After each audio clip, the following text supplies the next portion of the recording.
briefly. I tried to today, but they kept bugging me when I was trying to read stuff. So it's hard to follow along.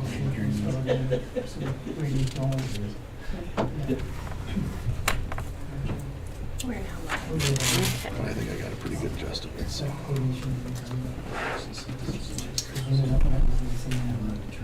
Is it warming? I'm just very let me see it It's fine.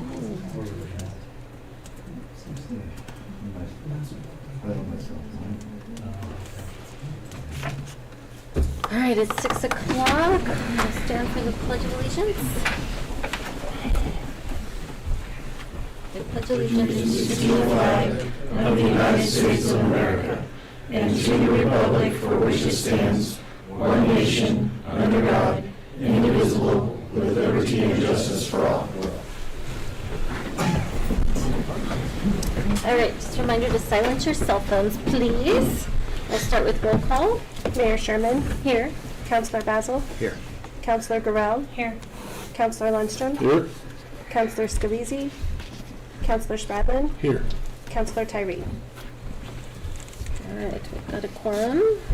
Approval of the agenda. Do we have any revisions for the agenda tonight? No. Okay, so I'd look for a motion to approve the agenda. Move it. Sorry, Go ahead. I move we approve the agenda of the regular meeting of October 28th, 2024. Second. Any discussion? Roll call vote. Councilor Garrell. Yes. Councilor Lundstrom. Yes. Councilor Basil. Yes. Councilor Spradlin. Yes. Mayor Sherman. Yes. All right, that motion passes. Approval of the minutes. I've all had a chance to read through the minutes of our last meeting. Does anybody have any revisions or corrections? If not, I'd look for a motion to approve. I move we approve the regular meeting minutes of October 14th, 2024. Second. Any discussion? Roll call vote. Councilor Basil. Yes. Councilor Lundstrom. Yes. Councilor Garrell. Yes. Councilor Spradlin. Yes. Mayor Sherman. Yes. All right, that motion passes. We'll move on to visitors and delegations.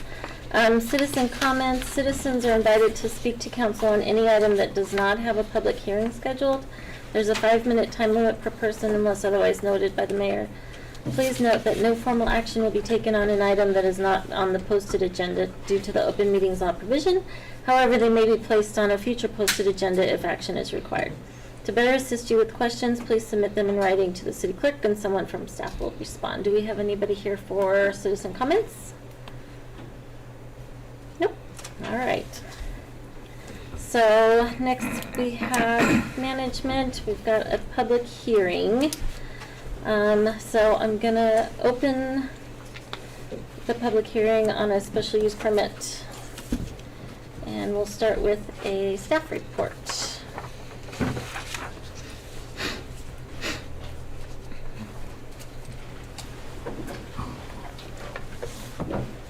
All right, good evening, Madam Mayor, City Council. So before us tonight is a exciting special use permit. And the reason why it's coming to City Council is that our city code requires any proposed retail use that's over 25,000 square feet go through the special use permit process. Up on the screen is the location of the proposed use. It's part of the Arm Bar subdivision, which was annexed and subdivided in October of 2023 and commercially zoned. In September of 2024, one of the lots, Lot 3, was further subdivided administratively, which is allowed through our city code, into 2 lots. Arm Bar subdivision filing 1, amendment number 1, creating 2 lots, Lot 1, 2.96 acres, and Lot 2 as 4.5 acres. Lot 2 is the subject property. The property is located along Crossway, with the south side of the property adjacent to I-76 CDOT right-of-way. The property is currently shovel-ready for site development after the horizontal development was constructed by Arm Bar Properties over the past 18 months. The intended use of the project, if approved, for the special use permit is to construct and operate the retail store Tractor Supply Company, which according to the application is, quote, a Fortune 500 company that sells products for home improvement, agriculture, lawn and garden, maintenance, livestock, equine, and pet care. The improvements at the property will include an approximately 21,930 square foot building and an approximately 20,103 square foot fenced outdoor display area. The Tractor Supply Company will be operating Monday through Saturday, 8 a.m. to 9 p.m., and Sundays, 12 p.m. to 6 p.m. These are some of the additional documents that were provided as part of the application. So this is a prototype building. On the bottom right, you can see this is in Ridgefield, Washington. It's similar but not identical to the proposed layout here. As an example, the access is coming from this way, whereas the proposed is coming from the opposite one here. And then to go back here, you notice that there's no greenscape through here. All the greenscape is going to be up here, whereas on here they have grass through that area and just a little bit of greenscape there. So those are just a couple of the details, but the applicant, I'm sure, can answer more questions that are relevant specifically to that as we go through it. Just in general information, they also provided about Tractor Supply Company as a company, so the number of stores, the success of the company, and the different types of merchandise that they do provide. I'll leave it up just for a moment. And then they also provided this information for their foundation, which gives back to communities around the country as well. One of those things being very supportive of agriculture as well as local 4-H programs. So the guidelines for the special use permit, as I always go through these with City Council, this is what our city code reads. The summary of that is essentially these topics right there: what a special use permit is, the public hearing process that's required, the considerations or qualifications, the conditions, the revocations, as well as the timeline. So that's the whole component of that. So it's a use, what a special use permit is, allowed only by City Council as it pertains to our land use code chart. This is all the public hearing requirements. So the notices in the upper right and the bottom right corner are what were sent out to all the property owners. In the middle toward the top, I forgot to grab a picture of the newspaper, but that's the affidavit from the publishing company that it was indeed put in the newspaper, and then a picture of the public notice sign. So these three components, the compatibility, the conformance, and the applicant's history, are some of the criteria that we do have to go over. And so when it comes to compatibility, our adjacent uses, to the north, it's currently vacant land that's part of the same subdivision. To the east is a vacant 5-acre parcel that's poised to be developed for a commercial truck wash. To the south is I-76. To the west is vacant land that is also part of the same subdivision. Although currently vacant, all of the surrounding developable properties present no future concerns for incompatibility with the proposed Tractor Supply Company. Adjacent zoning, aside from I-76, all the adjacent properties in each direction are currently zoned commercial, which is the only zoning that makes for allowance for the proposed Tractor Supply Company. As I mentioned, it is commercial, which states the purpose of commercial district is to provide a district for the location of commercial uses oriented along major thoroughfares, which is exactly what this is. So given the proximity and visibility of the site from I-76, it is an ideal location for such a use. It is the scope and size of the proposed use and considerations of impacts that give cause for the special use permit requirement. The third part of the compatibility is the use impacts. In addressing any of the potential concerns listed in code for compatibility, staff's response to each is as follows. So for traffic generation, the applicant submitted the following expected traffic counts to the site. Weekdays, they're expecting anywhere between 225 to 275 customers. The peak period count hours between 11 a.m. to 1 p.m. and 5 to 8 p.m. between 30 to 55 customers. And then on weekends, as you can probably expect, they expect those numbers to go up to 275 to 450 customers. And the peak hours from 11 to 1 and 5 to 8 from 40 to 60 customers.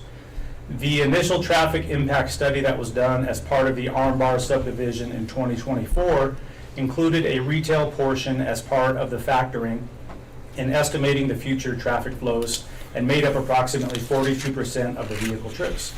The numbers in the traffic impact study the estimate were projected to have 411 vehicle trips in the morning peak hour and 406 in the PM peak hour. The proposed Tractor Supply Company traffic would produce an approximate 10% of the estimated full build-out retail vehicle trips during weekday peak hours and 12% on weekends. Tractor Supply Company averages 1 semi-truck delivery each week, and there are no concerns, therefore, with the traffic generation. Noise is also brought up in our land use code. There's no concerns with noise. Lighting, a photometric lighting plan was submitted, which provides lighting that is appropriate for the site and its use, so we have no concern there either. And then parking requirements, the site has demonstrated that adequate parking will be provided for the proposed use. The city code requires 4 spaces per 1,000 square feet of gross floor area in retail uses, which equates to 88 required spaces for the Tractor Supply Company. The site plan shows 88 spaces, including 4 ADA parking spaces and 3 39.5-foot truck and trailer spaces. So general negative effects on such adjacent uses and properties as well, we have no concern with that. So compatibility checks staff's boxes. Conformance is the next part to ensure that it's conforming to the direction the city is going. On the screen are 3 different elements of our comprehensive plan that speak to the compatibility of a Tractor Supply Company, including compatibility between adjacent land uses, continuing effort to attract desirable businesses and industries to Brush, and actively pursue development of the I-76 corridor at Hospital Road and North Colorado Avenue and the north side of Highway 34 from Hospital Road to West City limits. The next part is the history. The applicant has no history with the city for consideration. However, Tractor Supply Company has locations across the country with a strong brand and positive community impacts. As of June 29th of this year, the company operates 2,254 stores in 49 states. The next components of the land use code just speak about any conditions that can be added to a special use permit, as well as any revocations, how a special use permit and why a special use permit might be revoked.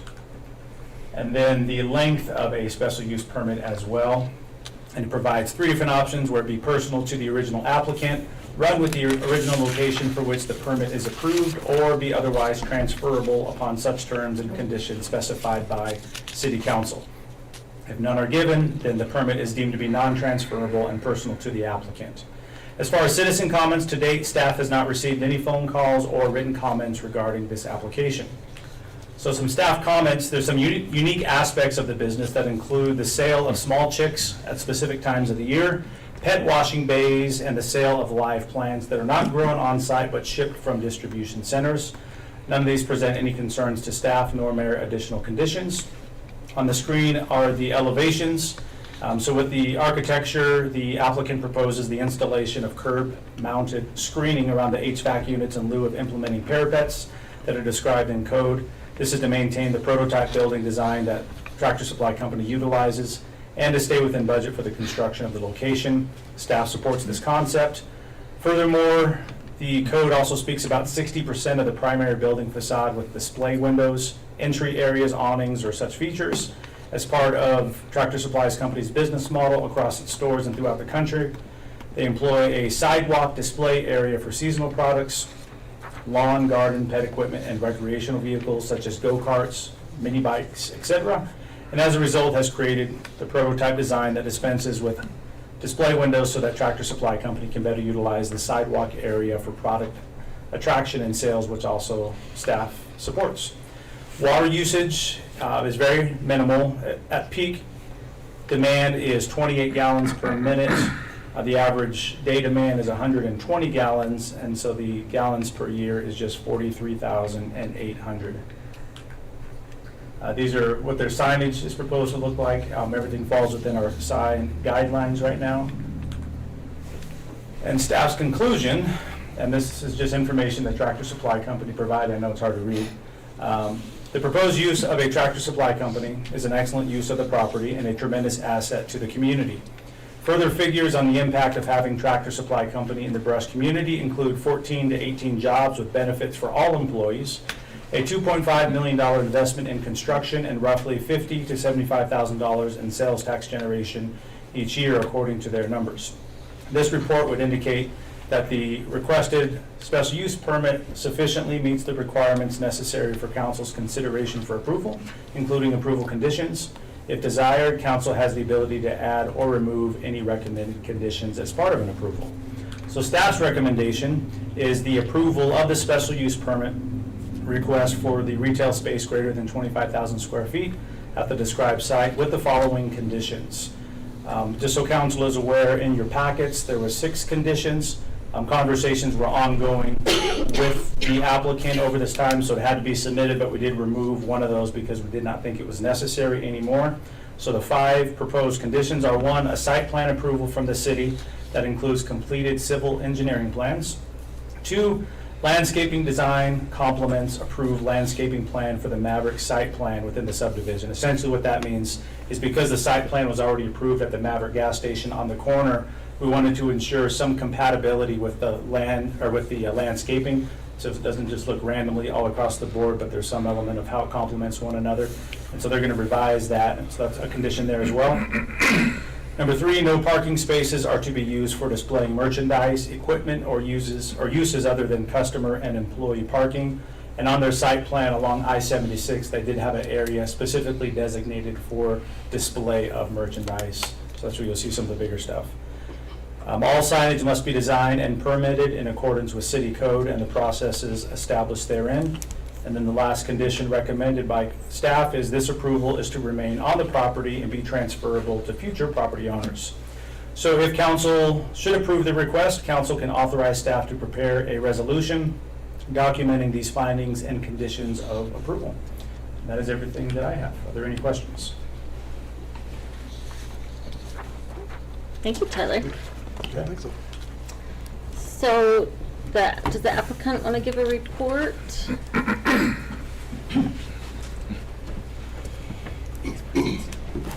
Good evening, everybody. My name is David Soto. I'm with the developer, Atwater Brush, Colorado LLC, preferred developer for Tractor Supply in Colorado. Currently, aside from this exciting project, we're under construction with the Tractor Supply right now, as I was telling Tyler, in Hudson. Flying down to Durango tomorrow for one that we're opening in Bayfield, Colorado.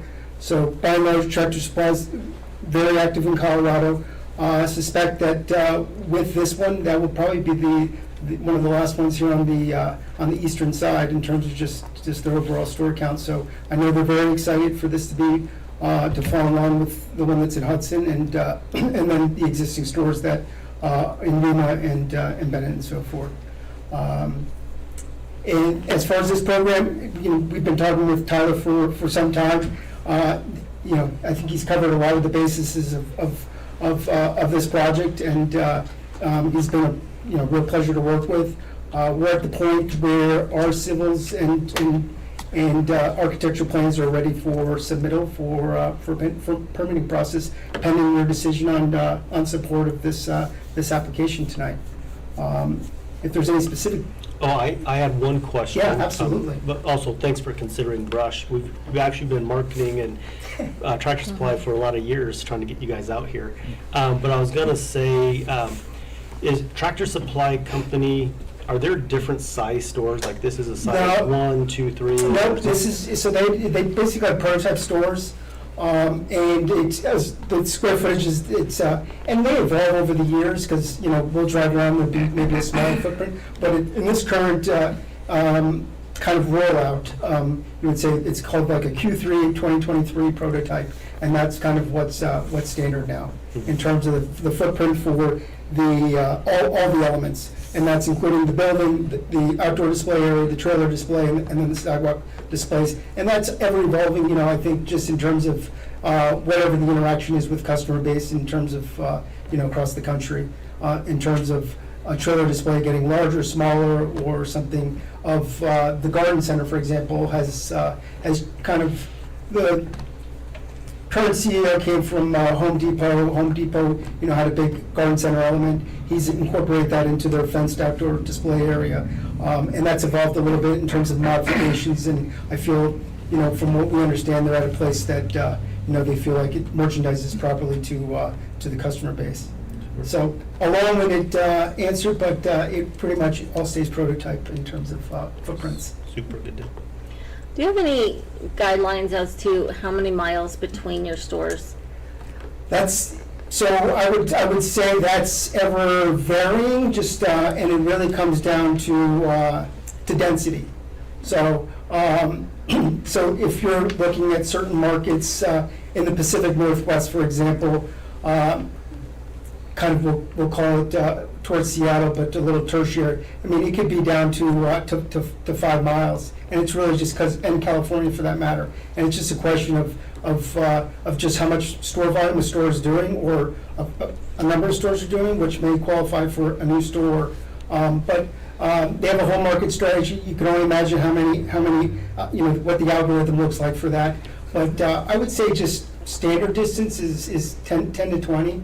From what I see and what our experience has been as a developer, but certainly that varies market to market, and really is a function of density and then also just demand for this type of product within a certain MSA. So that's how. Looks like the closest one would be Yuma, maybe? Yeah, I think that's probably correct. And you don't have plans to build one in Sterling or anything?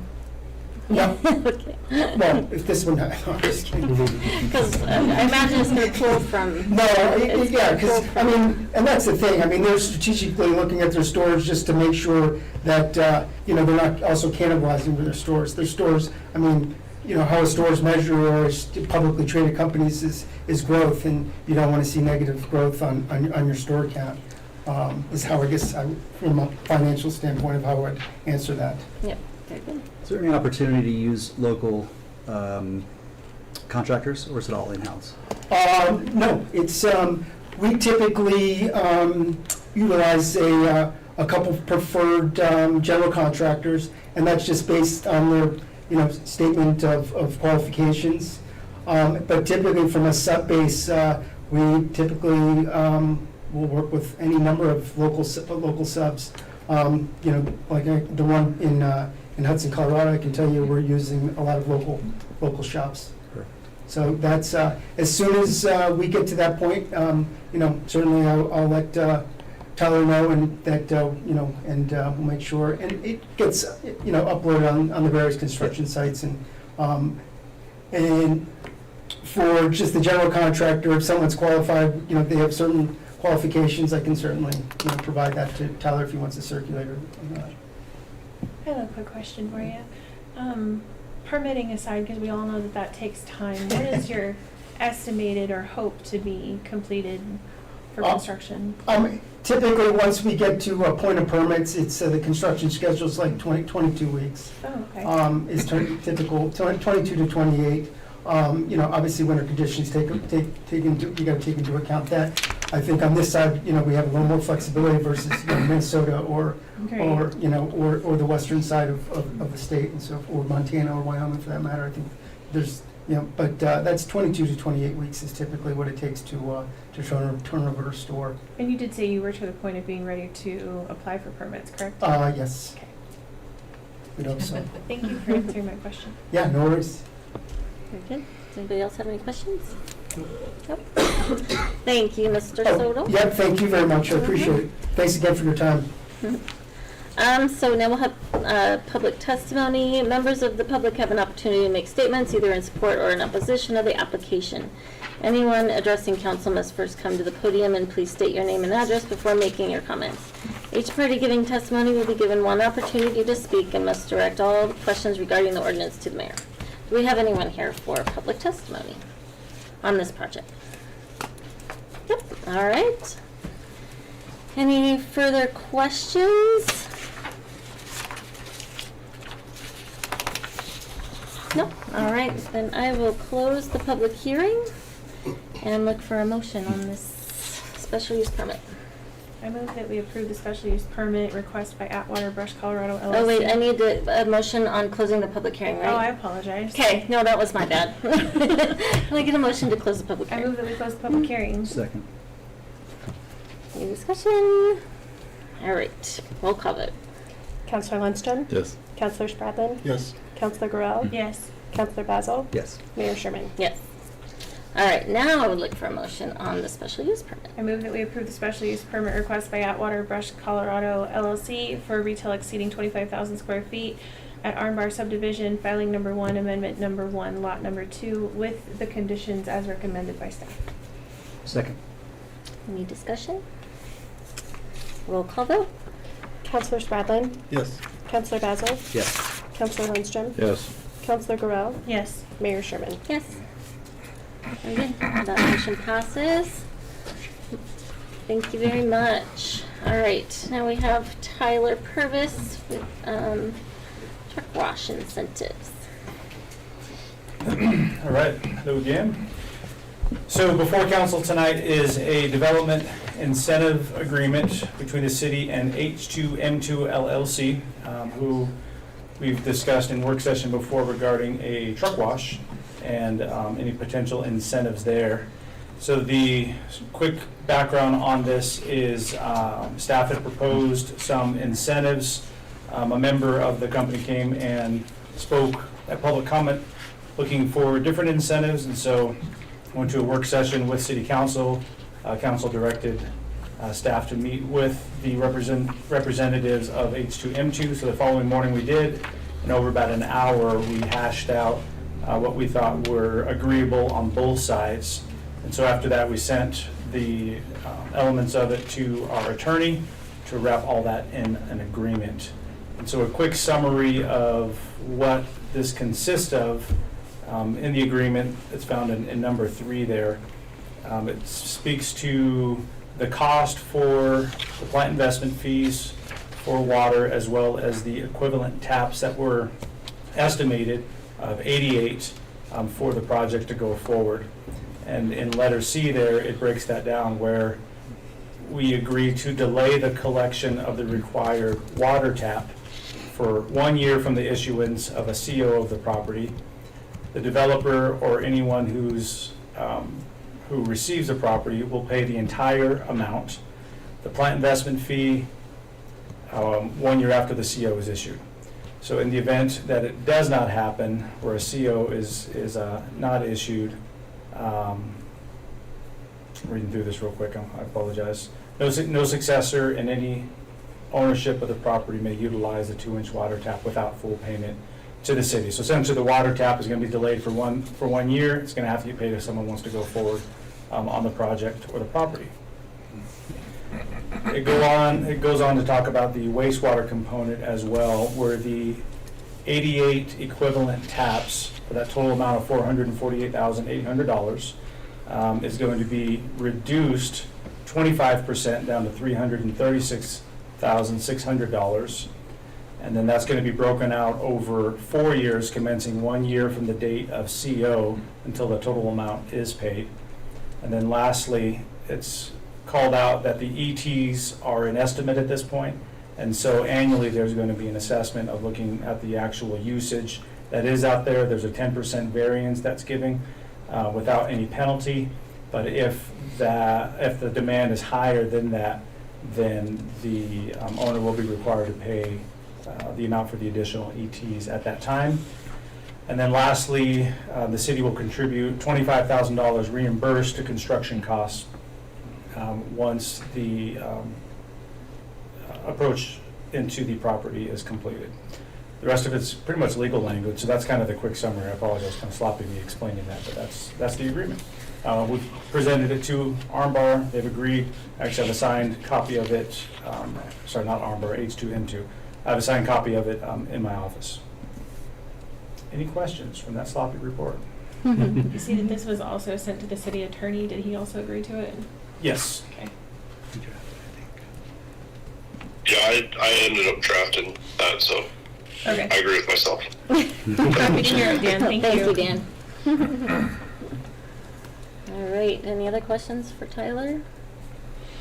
If not, I'd look for a motion on this incentive package. I move we approve the truck wash incentives. Second. Any discussion?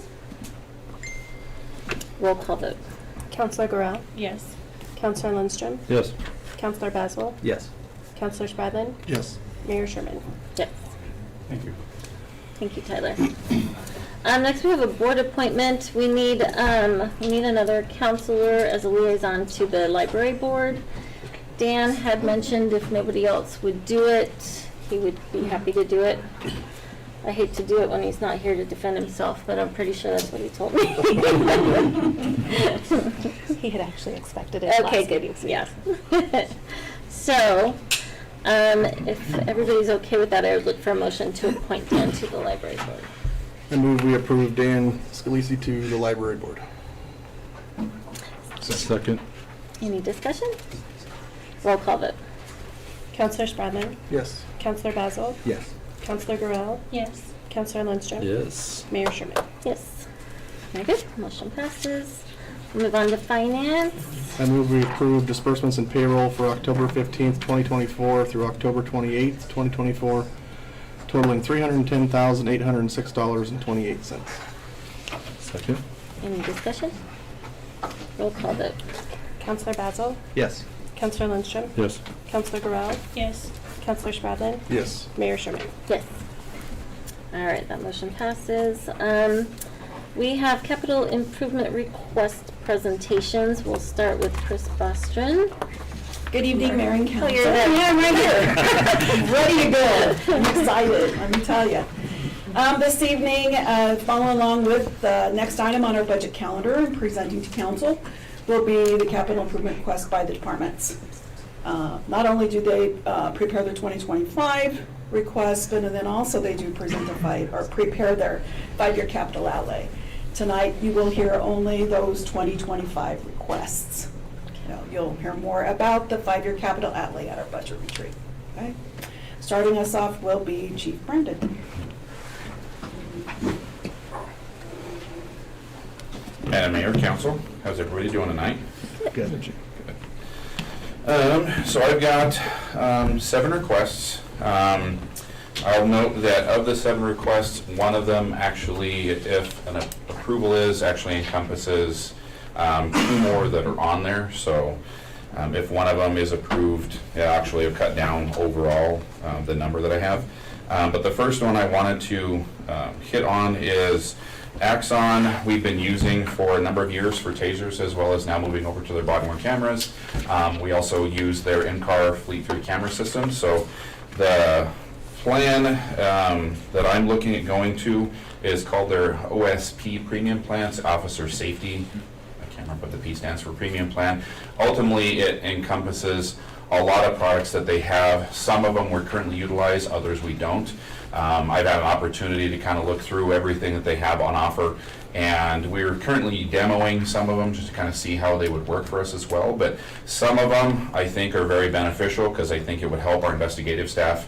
It would also help with officer safety, and then also help with some community relation stuff, as we've had in previous conversations, even at city council meetings. So I'm going to go through some bullet points as quick as I can because this one there's quite a bit to it. So big parts of the OSP plan. One is to help me unify billing. So right now we have 5 different contracts with Axon, including body-worn camera, unlimited storage for us, as well as tasers and fleet, and then even our VR training system is all coming in. So the OSP plan would bring essentially all of those together minus the in-car fleet system. They don't consider that part of the premium plan. It would update our body-worn camera contract, which is another plan on my capital improvement you'll see later, as well as get a new taser contract, as this one currently expires at the end of 2024. The taser and the VR contract actually combine to becoming one. Part of the increase would also go from the current Taser 7s to the Taser 10s, which they have gone to within the last couple of years. New technology, I would say, is a much better device, but we're looking at trying to go to that as well. A couple other things, Signal Sidearm is another option for it. It comes basically, it's a device attached to a firearm holster that it detects essentially the metal from the firearm, and when drawn, it indicates that the firearm's no longer there, activating camera, and then potentially any cameras in the area, including in-car systems. So again, for ease of use, so a shooting is taking place and something we have to respond to, we don't have to pull the gun out, engage, and then still have to remember to tap the camera. It'll automatically come on its own. So beneficial. Also utilizes the same capabilities with the tasers as well. They also have a Axon Standards program, so it helps increase, essentially helps out with internal investigations if we have a complaint from a citizen. Also helps track metrics for uses of force, a lot of availability for tracking some of those statistics as well. They actually have an addition to Axon Respond Plus, which essentially was very beneficial in that anybody that's in the field with a camera, if they're in a situation and I get a call for it, I can actually log into the website and then go to that officer's camera as it's going on. So I can potentially view the incident as it's unfolding, what's going on specifically. Very beneficial for in the event that, say, I'm not in town, but something major is going on. I can jump in and see everybody that's on scene and what's going on with them. So it increases our unlimited storage. So Axon currently limits the amount of third-party storage. So anything captured with our cameras, anything captured via the app specifically, or through our in-car system is unlimited. Third-party storage, it's limited to 3 terabytes as currently we're paying for an all a la carte option for that. So anybody that has photos that they've taken themselves, video footage from businesses, security cameras, things like that, all goes towards that 3 terabytes, where this would bring everything together and keep everything in a nice easy pool. That way we don't have to track those as much. There's also an Axon Performance, which also tracks body-worn camera usage, fleet usage, and taser metrics. So essentially making sure that everybody's using the cameras when they're supposed to, they're turning their in-car systems on what they're supposed to, and then it tracks individual basis. So kind of a checks and balances things for us as well. Secondly is an Axon community request. So it helps build in current standpoint that we had at one point, but they made it a premium system, so we have to pay for it. So anybody that we make contact with, and if we're investing a case for you, we reach out to you if you have a Ring camera or something to that degree. We have to get with you and then have you email it, and then we have to transfer an email into evidence.com, which goes towards that third-party storage. We can potentially make it a little easier so that we can provide you with a link, and then you can take the video footage and upload it straight into evidence.com. So it maintains more control over who has possession of that, makes it easier to get into, just makes it easier for a community to be able to put something in there, and makes it a little bit more seamless. Investigative Pro is another feature for our investigators. Again, it helps alleviate, as I would say, some of the issues I've always had over the years is if I'm investigating, we'll say a theft at 7-Eleven or a fraud somewhere. Every single business in town has a different kind of camera system. And every different kind of camera system comes with a proprietary player or proprietary type of software and then a proprietary format. So sometimes there's cases where they give me this footage and the player's not working correctly or the footage isn't done. Axon has taken it upon themselves to create basically a more universal system. So I can get a flash drive from 7-Eleven or another business, put it into the computer, it will upload it into evidence.com, and evidence.com has a full featured system that, one, identifies what footage is on there.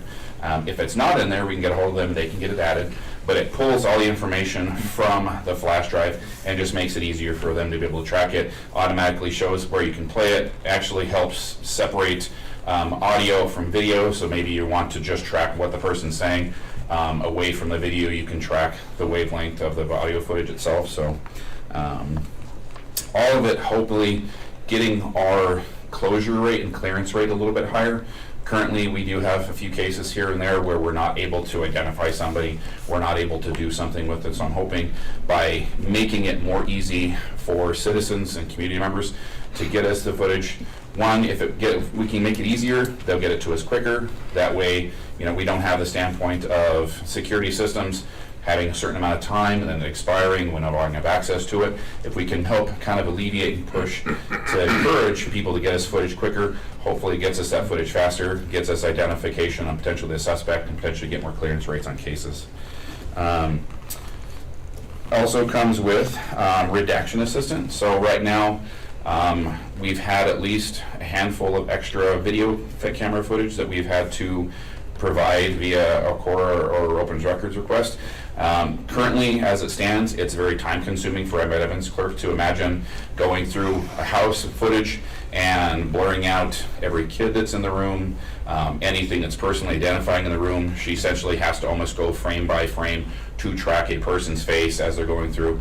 And you can imagine trying to redact, a toddler out of a room who's running from this room to that room, she has to literally track it. So the redaction assistant, ultimately, you can focus in on an individual that you're trying to track, and the system, using its computer technology and AI, will just track the kid as he's running around and completely block it out. So hopefully make it a little bit quicker for her. We've actually been demoing it, so auto transcription is now in play, where if we have any kind of body-worn camera footage, immediately upon uploading it, it automatically auto-transcribes everything. So now we have basically a play-by-play verbally that's being announced on there of every single person on there. It'll identify, you know, the officer that's there, the next person, and it'll go through. And as long as they're relatively vocal and they verbalize things pretty efficiently, it'll give you a play-by-play of what's going on. That has been actually really beneficial, because we've actually also been demoing an app or a program for them called Draft One that is taking the transcription that it's hearing and what's going on in the video and essentially creating an AI-generated report that the guys basically goes to a scene, it generates the report per what's going on, and then we just have a percentage set to it, so you have to go back through and modify it, so we don't have guys just, here's the report, it's good to go, we go back through and we modify it. It's cut down on the amount of time guys are having to spend in reports, and I will say from my own perspective and the experience I've had, does relatively well. It's not going to get you a lot of little nuances here and there, but for a very good skeleton foundational standpoint, you get a pretty good view of what happened on there. So finally, we get to the community portion of it called My90. And essentially, it's an automatic, as they call it, it's an automatic engagement platform. So once we have it in place, it helps get surveys out to folks that we contact. Essentially, we can provide surveys to not only the officers to see how things are going there, dispatchers, other agencies, and then community members. So we make contact with somebody, we get information from them, a survey is generated with a handful of questions and how the interaction went. And then based on that, it can do graphs and different other metrics to kind of identify how we're doing. And it helps that they put My90 on there because essentially we're only getting 10% of everything we're doing. And if we get more engagement from everybody and we make, again, an easier output to community members, hopefully it'll get them more feedback on what we're doing and what we need to improve on, things like that. Lastly, they bought a company called Fusus, who has made a real-time data center.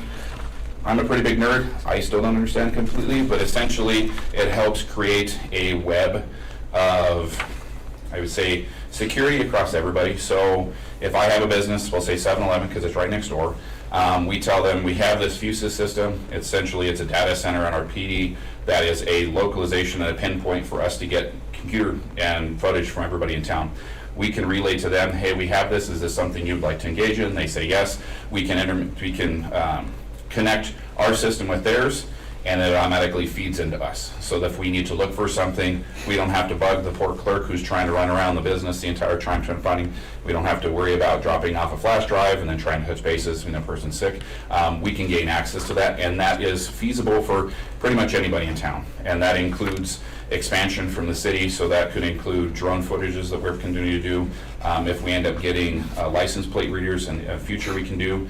There's actually already interconnected information stuff, so we've been using Carfax as a traffic accident format. That information can be relayed in, and it just helps accumulate a lot of information into one centralized focus system so that guys can just look in one place and find everything they need. So that is essentially the big one. Next on the list is the Senate Bill 20, oh sorry, does anybody have any questions about that laundry list of things? I know have kinda a rattled quick on. question. Yes, Did ma'am. you, when you were talking about the tasers, did you say VR technology? Correct.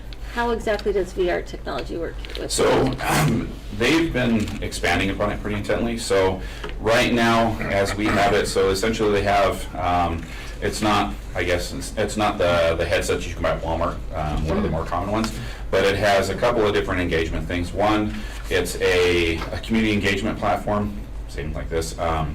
It has a bunch of different scenarios, so you put the headset on, and then you pick a specific scenario, and then it can do one of two things. It can help you just observe a situation, but as you can imagine, anybody that's been in a VR headset places you unseen, and you can watch things going on. The other part of it that I've actually really enjoyed is it helps you understand, not fully, a little bit from, say, somebody that may be autistic. So there's a scenario in place where you're an officer engaging with somebody that's called suspicious, and the person's stimming really badly. They're an older person, have autism, don't really understand you. So as you're talking to the officer, you're watching and observing this person as you're talking to them. It then flips over and puts you in the position as the best they can of that person. And that person has a lot of noise going on in the background, and you really can't hear the officer, and they're moving around a lot, so you kind of get an idea of what they're doing. As you know, as frustrating as it can be when you're trying to talk to somebody and not responding to you, it places you in that position of, you know, what it could feel like. A couple other scenarios. One other one was a domestic violence one that not uncommon. So you end up going to a residence for a man and a woman, and you're investigating, you know, domestic as we normally would from talking to both parties. But it also has a flip side portion of it where it places you in the role of the woman that had, you know, just been physically abused, and it helps play out kind of what happened earlier today, what set this off, and kind of has an inner monologue of what she's had and how this is going on and how afraid she is and things like that. It's kind of one of the more broad ones. They have quite a selection, like probably 20, 30 of these different kind of scenarios. They've also started to implement more use of force related things. So now they have scenarios that have a taser. They actually have one where it's a firearm. So essentially, we've always had simulators in law enforcement where you have a big screen. If anybody's taken part in any kind of community project or something that we've had in the county, instead of you being in front of this big screen, you have a headset on, and as the scenario plays out, again, same thing, you're supposed to respond, be that being pull out a taser and these kind of things. And then they have an operator that kind of makes the person do what you're wanting them to, so you're giving good verbal commands. They'll make the person drop the knife, get down on the ground, things like that. So as you can imagine, it's bigger than just standing in front of a TV. You're there, you're in place of it. You know, you get a good decent set of headphones on there. You're essentially as close to there as you can be without having to wear this stuff and be out in the public. So it's not actual in the moment stuff, it's more training. Correct. Okay. Correct. Yes, ma'am. I was like, how are you gonna do that? I couldn't wrap my brain around that. Okay. That makes sense. Sure. Anybody has any other questions to that one? The second one is a continuation of SB 2217 body worn camera system. So this was put in place after 217 went in place for the state of Colorado. It's another year. I believe it's the fourth of 5 years for that, and that's the current contract we're under for the body worn camera system. Again, the premium plan would ultimately rewrite the contract, and it would bring it up to that one contract. Next one is looking to ask for a new police vehicle. Estimated value or cost is $88,290. Cars keep getting more expensive. Equipment keeps getting more expensive.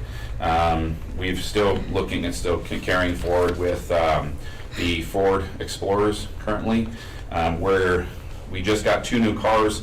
We're still down to, and come into 2025, we would have another car that we would have to retire. So we would potentially be in need of another vehicle.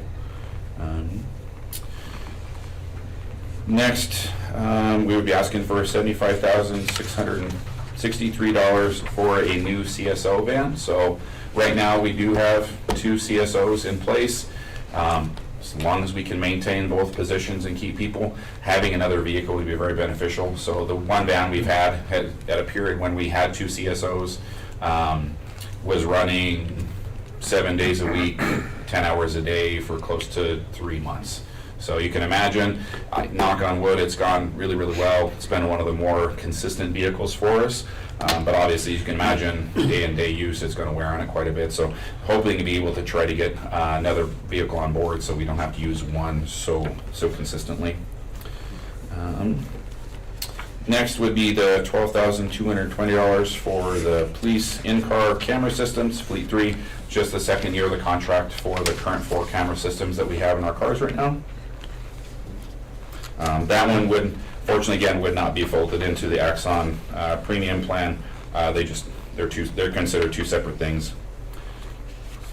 And then the in-car computer system upgrades for $5,000 is the final, I believe it's the final payment or contract for getting our in-car ticket system in place. And that would be again for hardware and software that we're currently using. And then lastly would be a TASER upgrade. So essentially, if the premium plan proves to be too costly, I'm looking at trying to at least get rid of the TASER 7s and go back to the get to the TASER 10s. I think it's a better technology. It's more versatile, a lot more capability for it from my perspective. They've been out for a couple of years.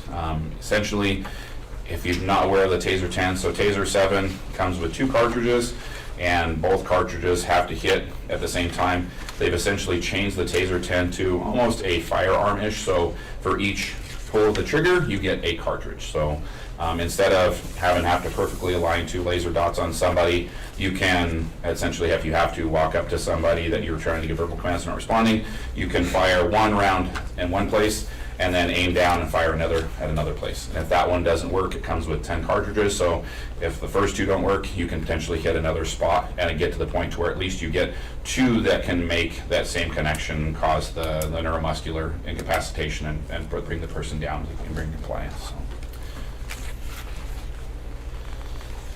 That was a lot of talking. If anybody has any questions. Is your staff full? We are not.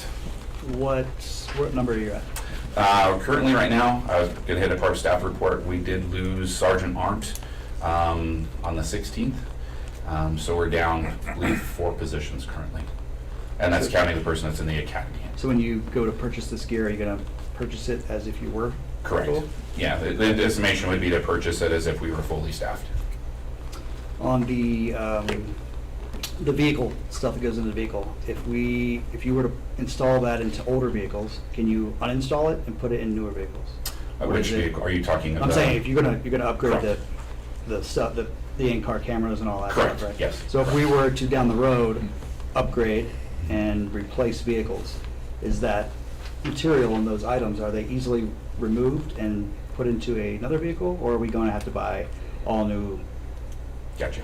No, everything's usable. Usually, the biggest difficulty we have is just the light bar equipment and stuff like that tends to weather a little bit worse. But you talk the inside Axon stuff Right, or right. the ticket, things like that, yes, those can all be pulled out and placed into new vehicles.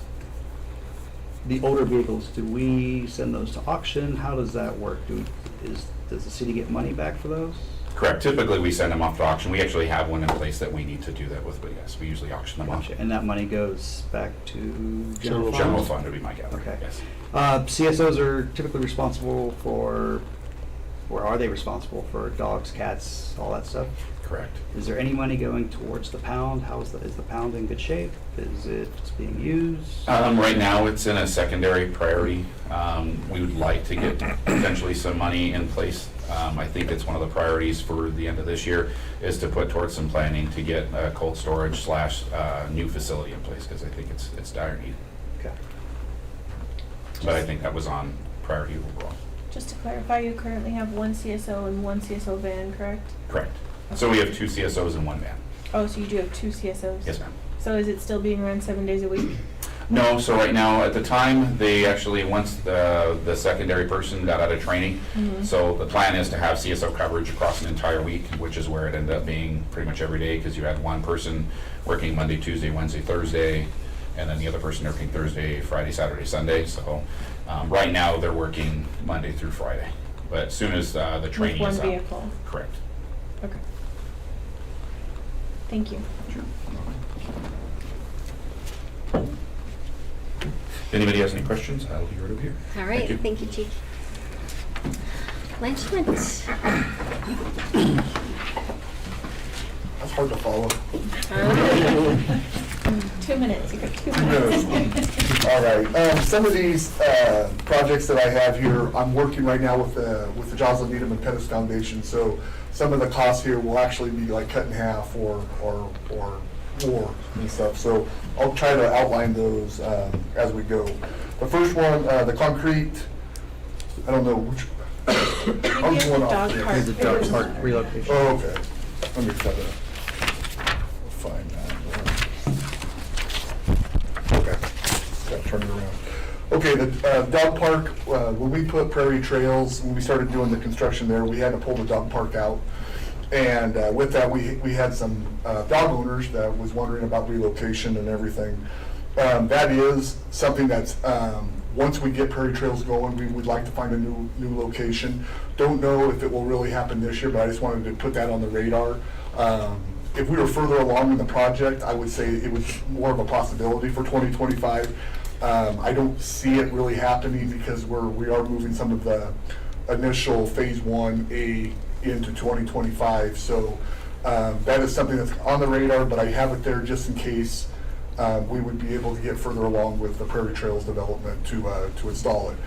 But the dog park is a great asset to us. For one, it is a definite location for people to take their animals instead of just letting them run loose in the park and the waste and all that sort of thing. So, and it got used more and more. I mean, I live out that way. When I drive into work, there'd be 4 or 5 dogs in it every morning and stuff. And throughout the day, people were utilizing it. So I do think it is a good asset for the city.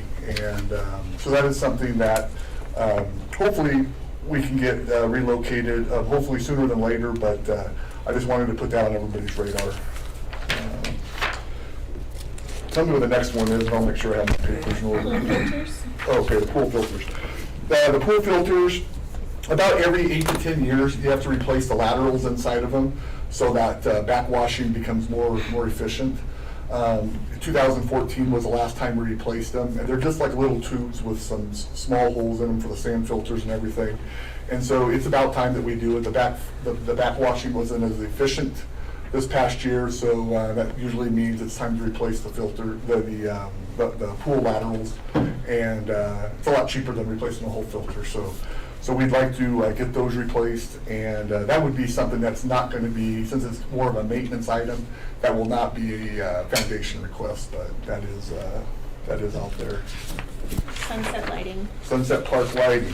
So this one is kind of something, Sunset Park, the trail gets used a lot. A lot of kids go to school using the trail. A lot of people walk at night using the trail. Now, but this time of year, when kids get out of practice and they have to walk home and everything else, it is pretty dark.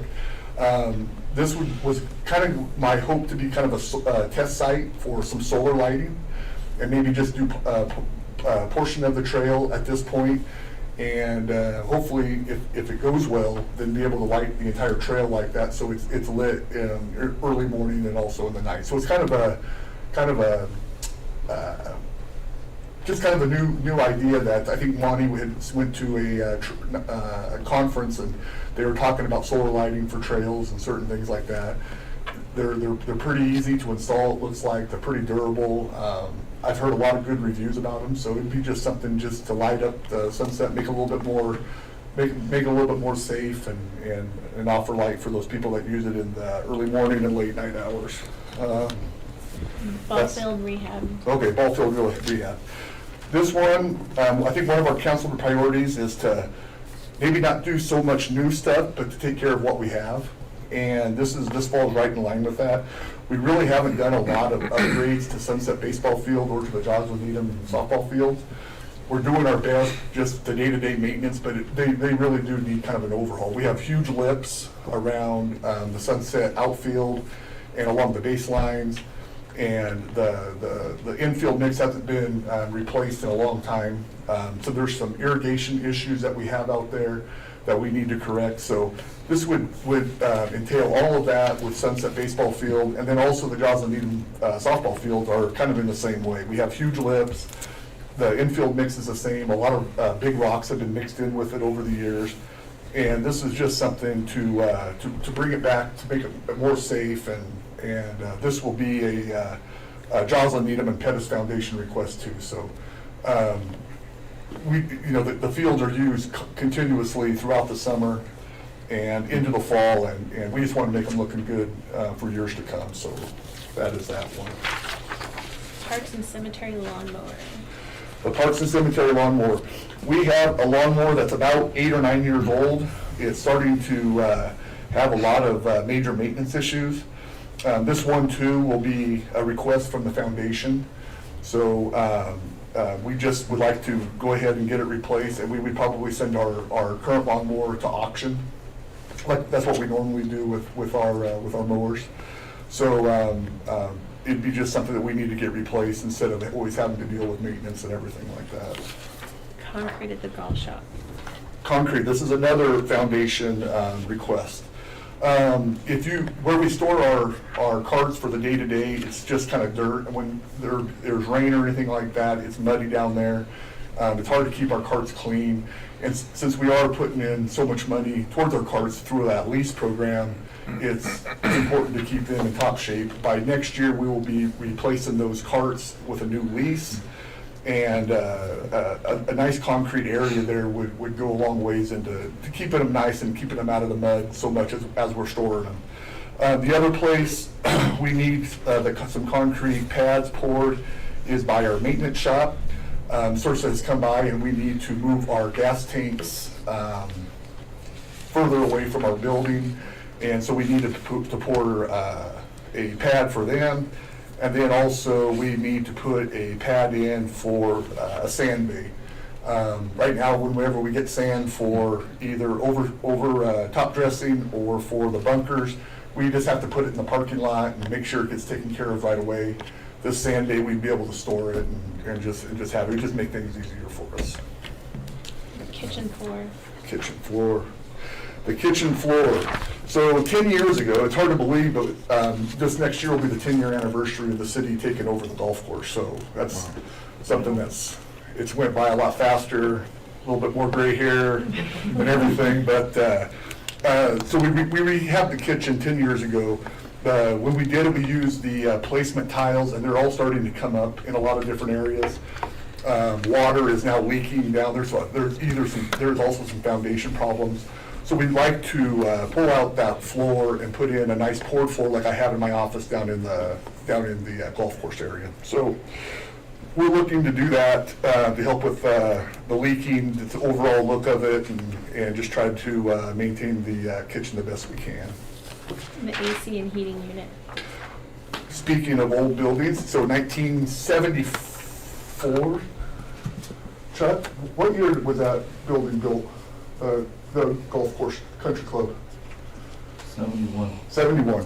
So 1971, I imagine the air conditioning and heating system, I don't know if it's been upgraded much since then, but we are running, when we go to get fixes, they just don't make them like that anymore or anything like that. So we're needing to get a new air conditioning and heating system. This again will be a foundation request, and it will also require a crane to remove the existing one and put a new one in. And so it is a pretty expensive repair, but it needs to be done. So, and like I said, this will be a foundation request, so hopefully a lot of the burden won't fall on the city, but again, I keep saying foundation request, just because we're just so lucky to have those two foundations that bear the burden of a lot of our costs and everything. So. And the Prairie Hills Park phases. And then the Prairie Trail Park Phase 1D, we'll have to carry over because we're not going to get everything done. And in my staff report, I'll kind of go over what's been done and where we're at right now with the Prairie Trails Park. But the stuff that has to carry over, that's partly to cover that. And then in order to secure grants and everything like that, there needs to be some sort of match money. So I just need to be able to have, when I apply for these grants, some match money to go to GOCO and to go to some of these various requesting areas. So that's the reason for the next several years I had put the $200,000 down. That's more match money. I mean, we're talking about a multi-million-dollar facility, so it is there for match money if we get grants. The Memorial Park Playground. And the Memorial Park Playground, again, one of the council priorities is to maintain what we got. This will be another foundation request, and there are several items at the Memorial Park Playground that need to be replaced. Some SURSA has deemed as not being safe, so we will have to pull out some of those items. There's some items that have been there for 20, 25 years that it's time to start upgrading our playgrounds, maybe reducing the size of them. So it still offers everybody something, but you just don't see the huge playgrounds like you do anymore. That also takes care of all the ADA requests and all that sort of thing. So this will be the first of many in the future of playground upgrades. There are a lot of grants out there for renovation projects and stuff, so we will be seeking any kind of money we can to get that stuff done. So. And then last but does not appear to be the least, the rough mower. Oh, the rough mower. The rough mower, this is a good one. Again, it's a $98,000 lawnmower, which I didn't think I'd ever see a $98,000 lawnmower. But when we took over the golf course, we got 10-year-old equipment 10 years ago. So now it's 20 years old, our rough mower. And so we've been in talks with the foundation, and the majority of that cost will be covered by the foundation, just like our greens mower that we got last year. I think the city put out $5,000 and the foundation did $65,000. So this will be another one of those requests with the foundation. We're working together. In fact, we have a meeting scheduled this week to kind of finalize things, and then a much clearer picture of what we will be receiving, I'll be able to bring to you. So that's my request. Thank you. Good. Thank you, Lance. Next, we have Dale Colrick. Thank you, Mayor, Council. So hopefully I won't be too off along with this. I'm looking at across the 4 enterprise funds as well as the street department. I'm only going to be presenting for 3 of these funds now at this point. There's nothing going on with the trash fund and nothing going on with stormwater. I think I've already used that stormwater fund pretty heavily already, and it needs a chance to rebuild itself. So with that, we'll start off with the street department. We currently have looking at replacing a crack fill machine. This thing is 13 years old, and it's put down millions of pounds of crack fill. And if you think about it, that's a lot of footage.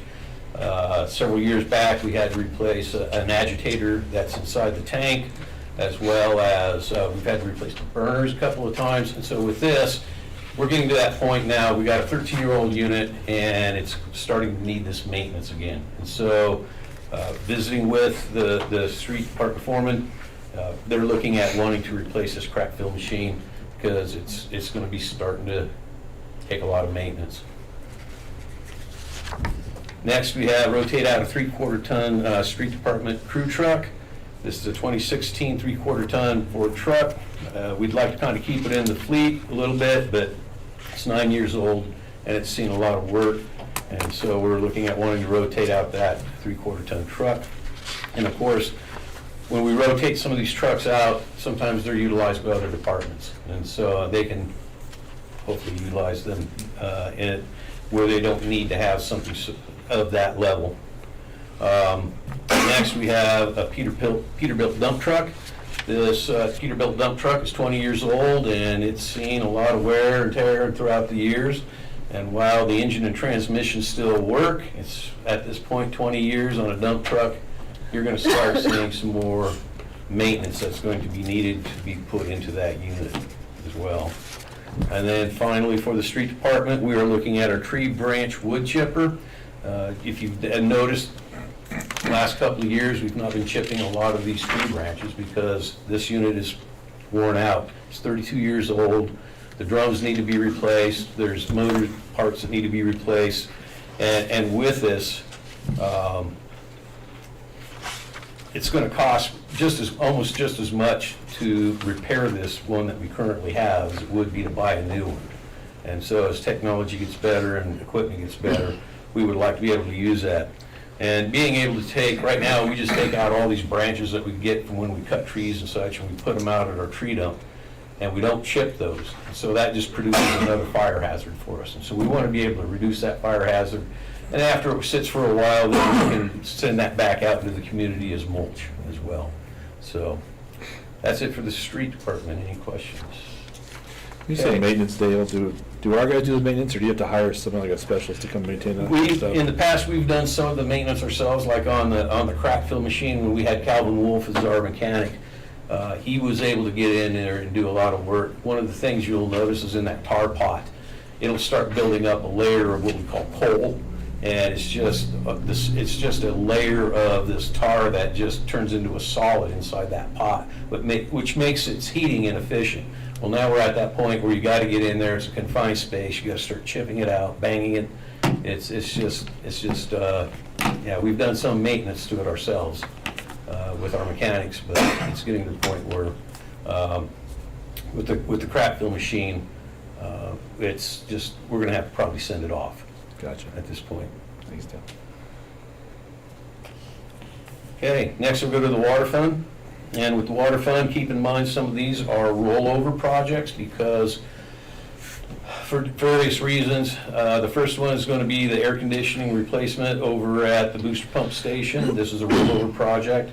It's been on the capital project summary now for a couple of years. Part of it was supply chain issues, and some of it's also been the length of time of booking somebody to get in there to replace this particular unit. It's different from what was originally installed because they originally installed this air conditioning unit inside the booster pump station itself, and so it was just recirculating the heat within the building. And so we want to get to a split system where we're actually moving that heat out of the building. Last couple of years, we've been having to use a porta-cool in there, and when it comes to electronics and VFDs, it produce a lot of heat. Humidity is not a friend. And so I've been assured at this point that we should be able to get an air conditioner unit installed this year because we don't have near the supply chain issues or the really long lead times to get a company in to do it. So the next is going to be East Eaton Street water main project. Currently, East Eaton Street does not have a water main in it. The services that feed those homes and are actually coming about 200 feet from Curtis Street. And so that's a very long service line. And also with that being a really long service line like that, it tends to take a lot of sediment because we can't flush those service lines. And I think Lorena can probably confirm that there's times where her water's not exactly the best. With that also, there's also, which I'll speak to here in a bit, in my staff report, we're currently undergoing a lead and copper rule revised rule, and with that we have to identify service lines. And I do, as I understand, there is a galvanized service line down that street as well, which is not good. It needs to be replaced as well. With this, but the better part of this is we're going to install a 6-inch water main down there. We're going to put a fire hydrant down at the end. This is the one East Street there, whether it's Emerson or any of those streets that does not have a fire hydrant down there. So we want to be able to take and get a fire hydrant down there, not only for personal property protection. We're not running hoses down the road and down the block. I mean, it's probably a little bit of extra work on the fire department if there was an issue. But we'll put a fire hydrant down there, but we can also flush that main too. And so we can upgrade those services, flush that line so it's not collecting the sediment in the manner that it is. Plus, like I said, it'll add fire protection down there. So there's a lot of benefits to that. The next is an ongoing project that we put in every year. This is fire hydrant replacement. Whenever we flush our fire hydrants, we have our water crews go out there. If they find that there's a fire hydrant that's not performing as it should, or if we get something, say, like from the fire department where they're saying, hey, this hydrant is not working right, or it's failing somehow, we can get out there. We have the funds on hand. So this is typically not that we're going to go out and replace 40 fire hydrants out there all at once. This is a not to exceed, and it's an ongoing program that we do every year where we want to replace these fire hydrants when they're older and not working well. So. Next one is an upgrade of hydraulic equipment. Typically, we are using these hydraulic engines to operate things like our saws and pumps and the like.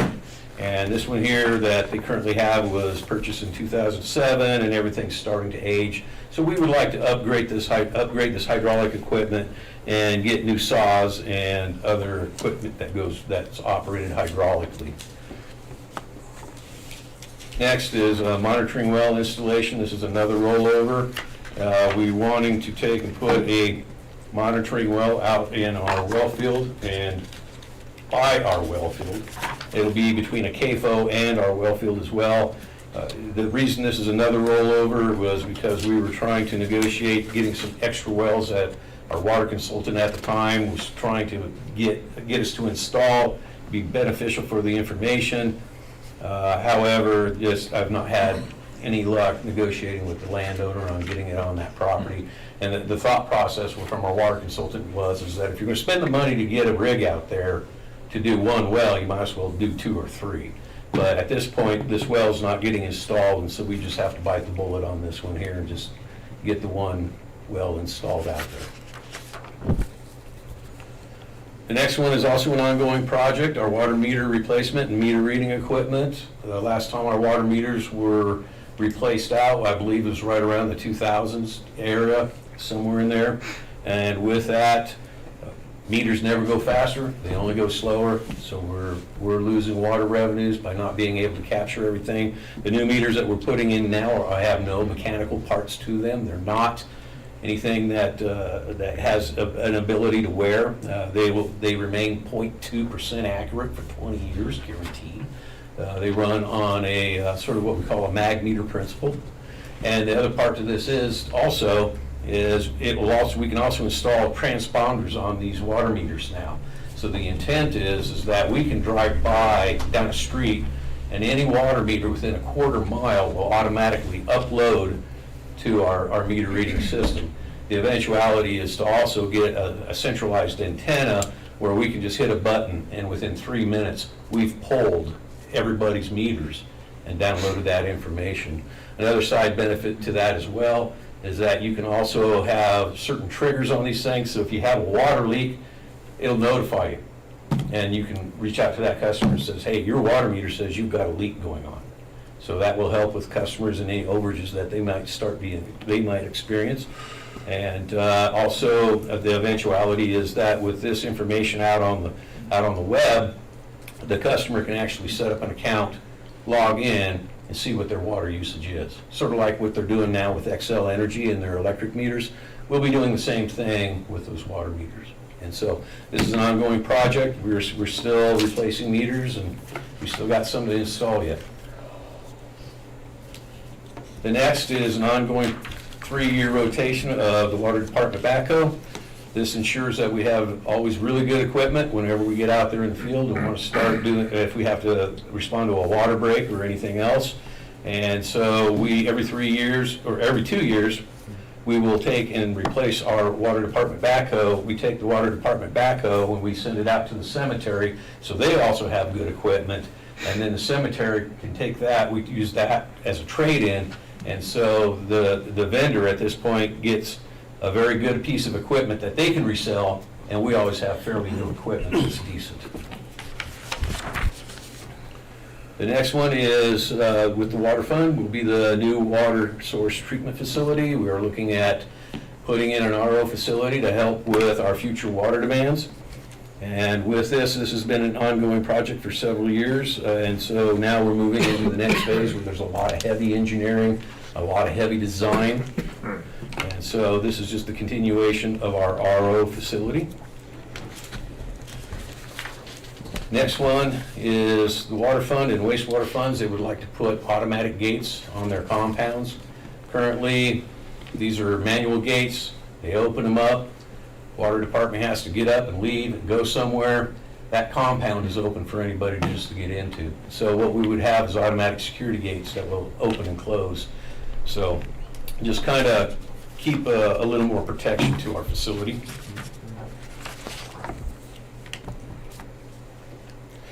Next, moving on to the wastewater fund. We're looking at getting an air conditioning system for our blower room, just like any other air compressor that you have. You run an air compressor, you know those things get hot. And that's the same with these blowers. They're compressing air. There's a lot of heat that's being generated, not only from the motors themselves, but also from the compression of that air. And so in talking with Randy down at the wastewater facility, he's talked about how intensely hot this room has gotten ever since we installed those new blowers last year. It gets really, really hot. Those are expensive blowers. We don't want to burn them up. So we want to try to cool that down a little bit. Next is a bladder tank repair. Anybody who's ever had a well knows that you got an air tank, and those bladder tanks eventually, they tend to have a useful life, and that's what's happened to this particular bladder tank down at the wastewater facility. And a lot of it is because we use non-potable effluent. Say the water that we discharge is what we use for wash down and other stuff like that. So it's kind of hard on these bladder tanks as well, so we're looking at replacing this one. The next is a spare rotary lobe pump, and whenever we move solids around that are thickened within the wastewater facility, it takes a very special type of pump to move these solids around. And one type that we utilize and rely on is a rotary lobe pump. And I think they just installed their spare, so they would like to purchase another one to have on the shelf, because when they go out, you got to be able to keep the system going. The next one is also a rollover project for the wastewater facility. It is the emergency gas detection. When talking with the wastewater supervisor down there, they tried to get this done last year, but the lead time from the vendors was such that they said there's no way you're going to get it done in 2024. So it's just a rollover project. Whenever you have raw wastewater coming into a facility, you have it in an enclosed room, you always try to keep that room ventilated to keep the gases out, but sometimes you never know what gets surged down into a sewer line, and so this will detect lack of oxygen, hydrogen sulfide, and lower explosive limit, anything that's flammable that comes in. The next is replacement of a primary sludge recirculation pump. Here again, the current pumps are at their end of life, and so they're wanting to start replacing these here. I think this is the third and final replacement of one of these pumps. The next is the big one, and this is a solids handling expansion for the wastewater facility. One thing that it's a characteristic of wastewater plants is you're always generating solids all over the place. And we're at a point right now where our current facilities are just not equipped to handle the volume of solids that we are currently generating. These guys will pigeonhole solids into a tank, spare tankage, anywhere they can put it, until such time that they can get enough time to get out on the field and do the application to the biosolids application site. So by being able to do this solids handling expansion, we can better de-water this biosolids and utilize this on another one of our city farms and make it a biosolids application site as well. And so we would make what's called a cake, sludge cake, so we can haul it in the truck. And then we'd apply it with just a spreader.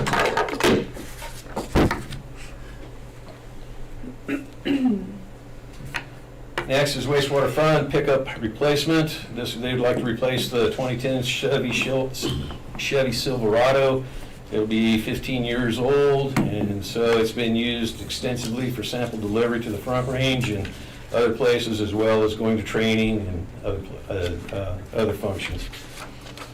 And finally, tractor replacement. This here is a rollover from last year as well, when the wastewater foreman went out to price tractors. When he was specing out what he was looking for in terms of horsepower, size, and usability, it wound up, the money that we had budgeted last year, I believe was $80,000. You're not going to get that type of tractor for $80,000. That's just all there is to it.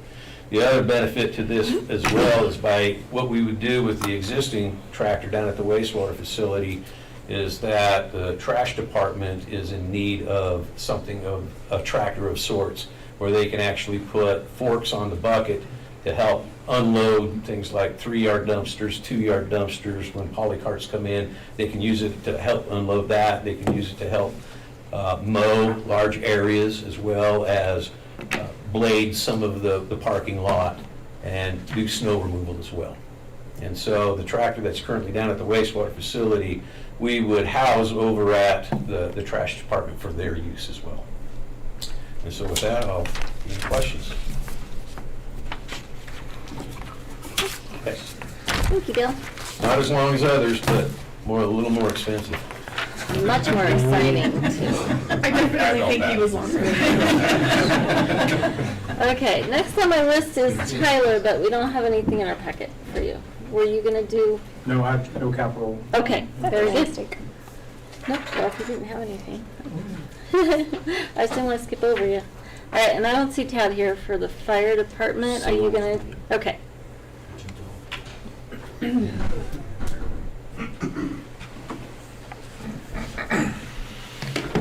Okay, I'm Kyler Massey with the Brush Fire Department. Tad and Ray could not be here this evening, so they had asked me to present our capital projects for us. So we do have 3 tonight. The first one is this emergency generator. So currently, if we lose power at the fire station, we have nothing to provide powers for any of the doors. All of our doors are power doors. So trying to be able to respond to any type of natural disaster, or anything where we might be seeing simultaneously a response with loss of power.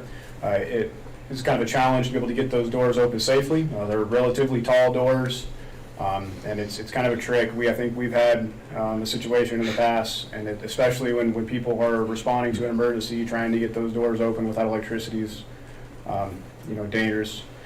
And then beyond that, we have other things in the fire station that are kind of critical to incident response to be able to try to keep power to, such as our SCBA fill station, any kind of chargers that we have for a lot of our equipment.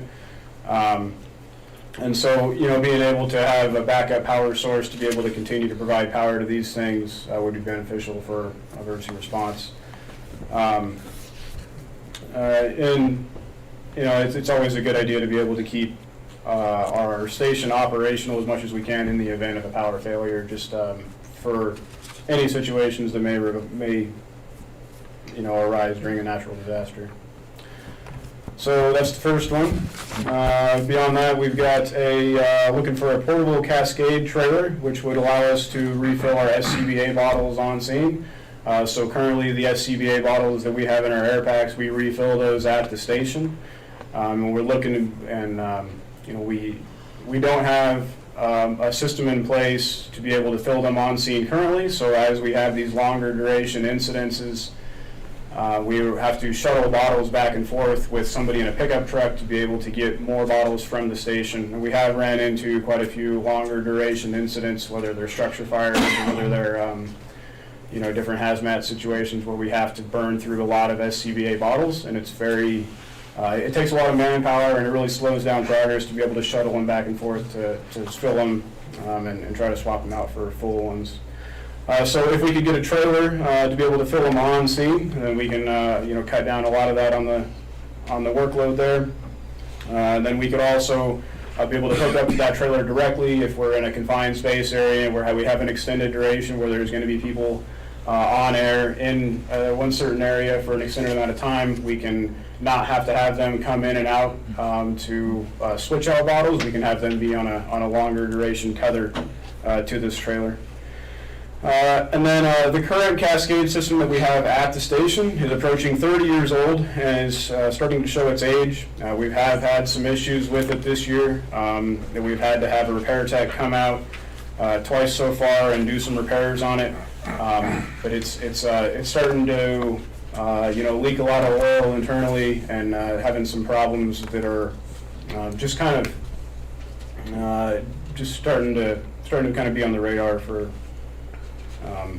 hopefully trying to combine a portable station with using the one at the station less.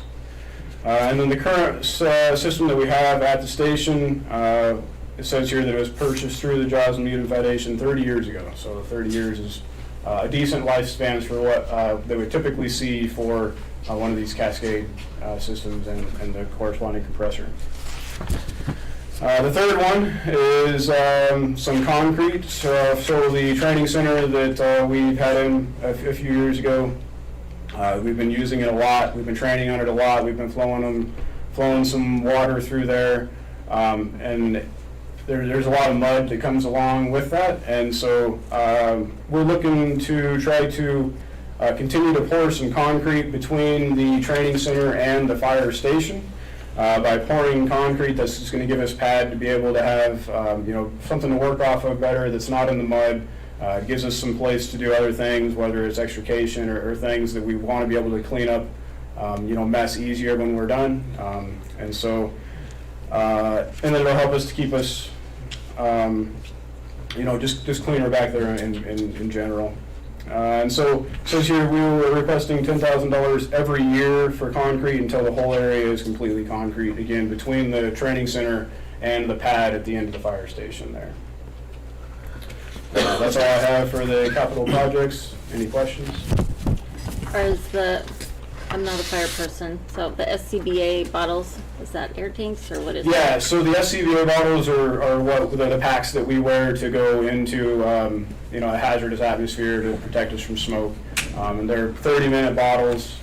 We typically can get 20 to 30 minutes depending on workload out of them before we have to refill them. And it's just filled off of regular compressed breathing air. We have a compressor at the station that compresses up to 5,000 psi, and then it fills this cascade system, which is 4 bottles, and then we cascade to fill our bottles off those 4 larger bottles. Thank you. Do you know if there was any progress on the small building? You guys are going to build a small building over there for a truck and some other equipment? There had been some discussion with trying to put up some kind of building between a couple of shipping containers. There has not been any construction progress. I think we're still trying to decide the best way to proceed forward with that, and most effective. Chris, that's something that you may want to put in because we approved it last year, but I can't remember if it was during this process or after the fact the request came in.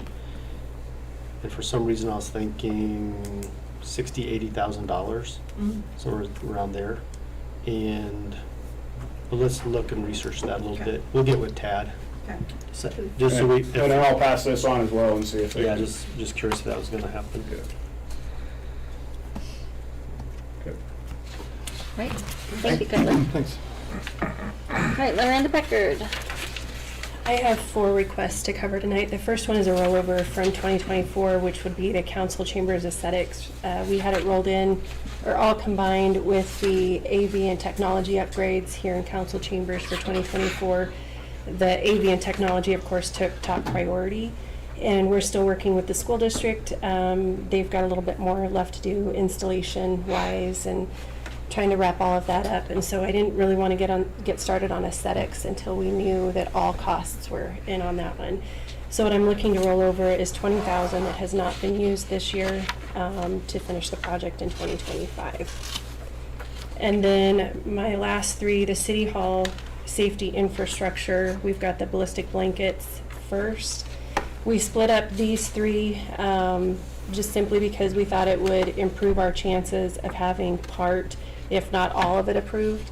And at last meeting, we went through all of this during work session where we explained the reasoning for all 3 of these. For example, with the ballistic blankets, that's going to be protection in place for shelter should we have an actual act of violence with a gun. And they would be level 4 ballistic blankets to provide some bulletproofing behind our desks, behind the dais, which also serves as the court bench up here. And that is from our safety committee. That was law enforcement's top recommendation. And then for the council chambers exit door, another recommendation from law enforcement is that we don't have enough exits here in City Hall, down the hall, and here in council chambers. So we would be looking at adding an exit for council members up here and our judge, our court staff as well.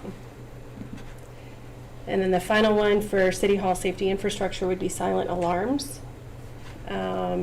This is also a top priority from the safety committee. This would provide immediate notice to dispatch that law enforcement is needed and we are unable to use the phone. This would also alert dispatch as to where in the building that is being triggered. Also to mention, we're going to be looking for grant funding on the safety infrastructure options as well. Are there any questions? Thank you, Lorinda. Chris Westron.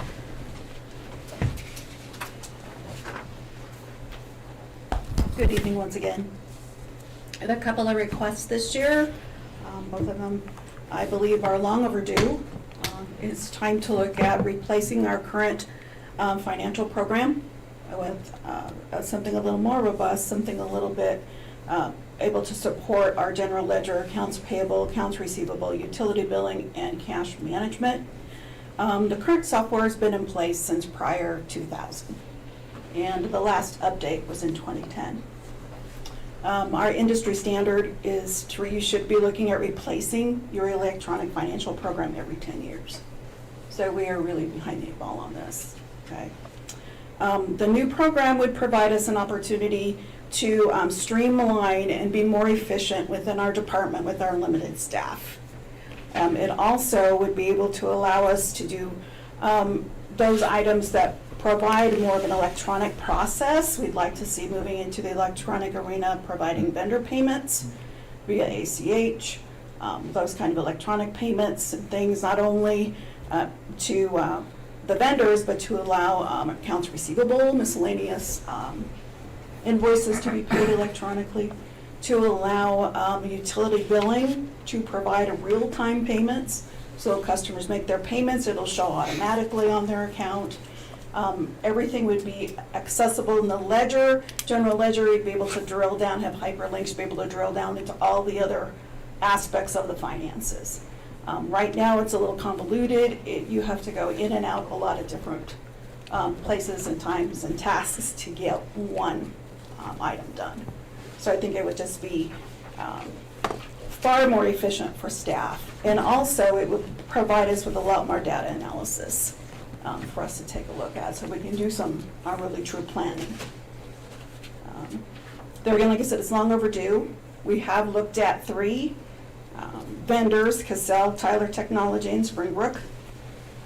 We're looking at probably going to a cloud-based program. The reason being that is the way the trend is for the industry. We do have the availability to do the server-based products, but in visiting with Tyler Technology, that's why I didn't even list them as server-based, they're on maintenance mode with their servers, server-based products. So when it comes out for research and development or any updates, they're going to be doing those on the cloud-based platform and not on the server-based. So we're seeing those being moved away.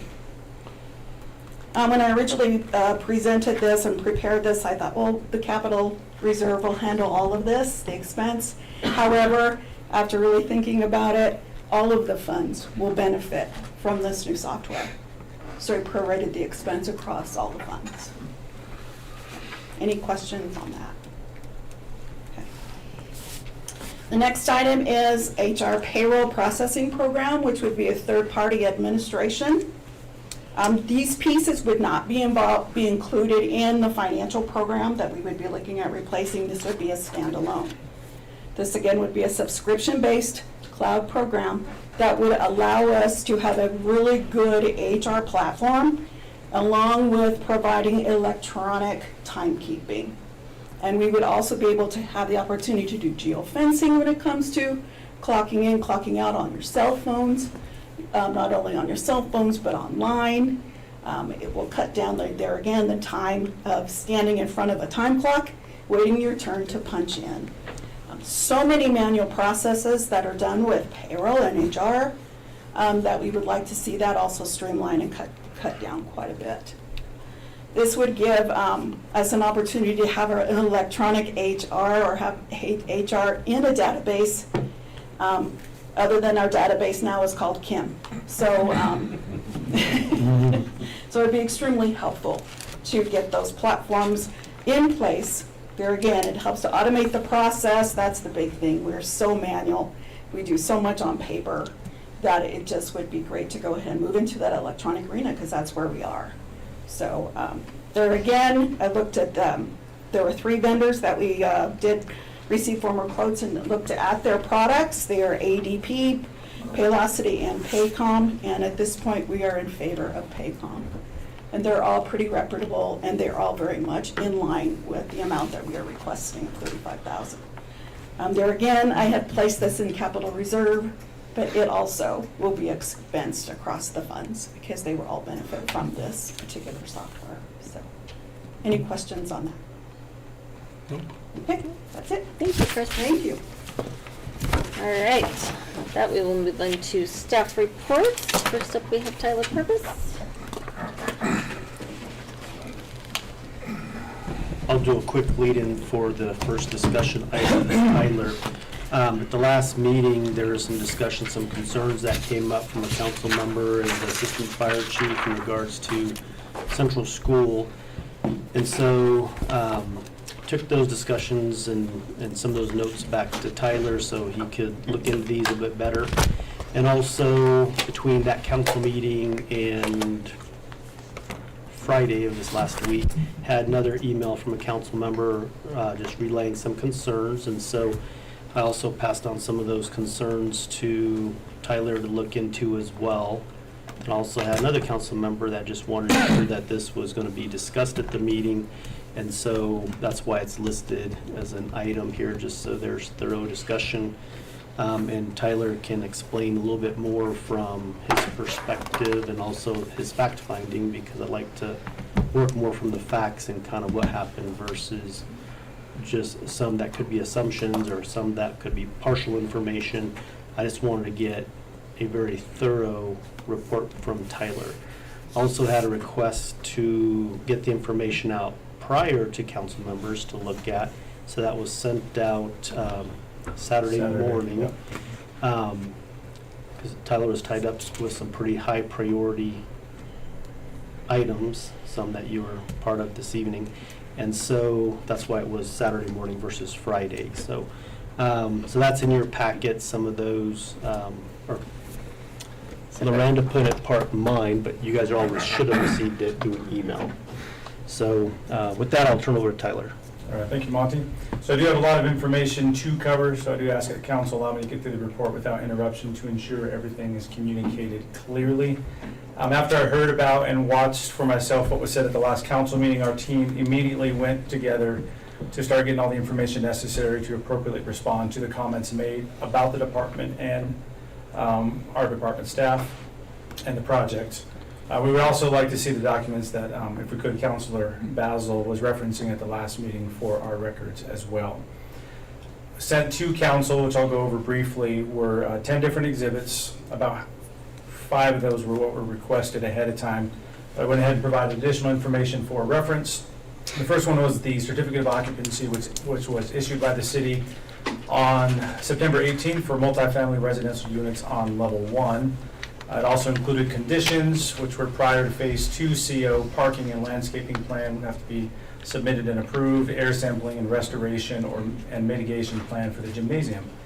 The second exhibit was authorization given by the Brush Fire Chief to the Colorado Department of Public Safety Division of Fire Protection and Control, or DFPC, on October 26, 2022, to Joe Geramello with Fire Marshal Services for providing services on behalf of the authority having jurisdiction. Joe was certified with DFPC as the Brush Fire Department, Brush Volunteer Fire Department. Currently does not have anyone with the necessary certifications to do those required inspections. The third exhibit is the letter that the inspection and test was approved by a certified third party. So Fire Marshal Services inspected and approved the fire sprinkler and alarm system and sent the approval letter. I'm not aware of the fire department ever asking for this information before, as it is a standard responsibility of the building department to obtain. The sign-offs on the sprinkler system and alarm are actually on location in a standard designated location within the alarm system panel and have been there since their approval. The system will have an annual inspection to ensure its ongoing proper function that will be provided to the city upon completion. The state and electrical plumbing inspections. So permits are pulled, some of this is just kind of a general FYI for anybody. Permits are pulled by contractors through the state, and inspections are primarily coordinated between the contractor and state inspectors. There are 3 active permits on the location, a plumbing, electrical, and gas. There's 1 expired electrical permit and 1 closed permit. The closed permit was for the fire alarm, as that project specifically is closed and finished. The expired permit was from the length of the job. A permit was not extended, so a new permit was issued as an extension of the previous one. Because the project scope is phased, all 3 active permits will remain active as long as the current contractors who pulled the permits are working on the project and the project continues into the planned future phases. Any ongoing components are part of the continual inspection and approval process through the phases. If a plumbing or electrical subcontractor leaves the project with an open permit with the state can red tag and halt the project until another subcontractor is brought in and pulls the permit. For example, in the last week and a half, we were told that the plumber for Phase 1 and the beginning of Phase 2 is pulling his permit for the job, and some outstanding items that he was working on will now either have to be closed out, accepted by a new plumber as part of their work, or rolled over onto requirements for ongoing work. After speaking with the state inspector last week, all 3 will be the case for this job. The majority of communication with state inspectors is done over the phone or in person, and as such, the details are typically not documented.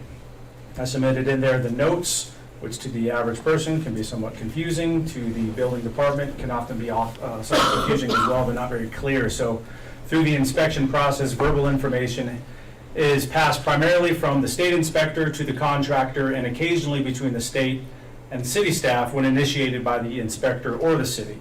Because the notes from the inspections are not always done immediately, and we have relied on contractors to provide those notes, or there's a lack of clarity on what has been approved and what work needs to be done. For example, the last 3 plumbing inspections, if you look at them, they went from a partial final on June 14th, a partial final on August 28th, to a rough-in status on 9/13. Why? 2 reasons. 1, because the second floor, which is in the rough-in status, was now part of the inspection process on the permit. The state permit status, as far as I understand it, does not and cannot capture that status accurately and will default to the most recent inspection that's put in. So further communication with the inspector and contractor is ongoing about where the project is with the state. On that 9/13 as well, the state plumbing inspector had jury duty, so therefore the gas inspector did the inspections on behalf of the plumbing inspector, and it seemed that caused a little bit of further confusion on the notes. However, all life safety issues for existing floor 1 units have been cleared and approved by the state inspectors, which was confirmed by conversations with me, with both the state electric inspector and state plumbing inspector, even though the permit is still open. And again, will remain open as long as those plumbers continue on the job, but again, the plumber has not, so the complexity is having to close out what needs to be closed out and rolling over what needs to get rolled on upon the willingness of the other plumber. So when needed, we've been clear with the state inspectors on understanding essentially what needs to happen so people can move into these units. And so with that, they said, well, these things need to happen. For example, the inspection before the 13th, we were told that the only piece that's left is that the units for plumbing need a connection for a shared washing machine for the studio units because they didn't have access to a washing machine per the plumbing code. That was new information to all of us, first time in the project, so they ended up changing one of the units into a laundry room, laundry facility, until Phase 3 is done, when the true laundry room, that's meant to be a laundry room for the entire facility, is completed. And so it was kind of just converted over in the meantime to satisfy that requirement. The inspection came and said, yes, you got it. That was done over the phone. Not the inspection was done over the phone, but confirmation over the phone. As it pertains to our building inspector certification, that was put in there as well as certification for a residential inspector. That was achieved in December 2023. Prior coming to the city, he worked in multifamily housing building in California in various parts of the construction process.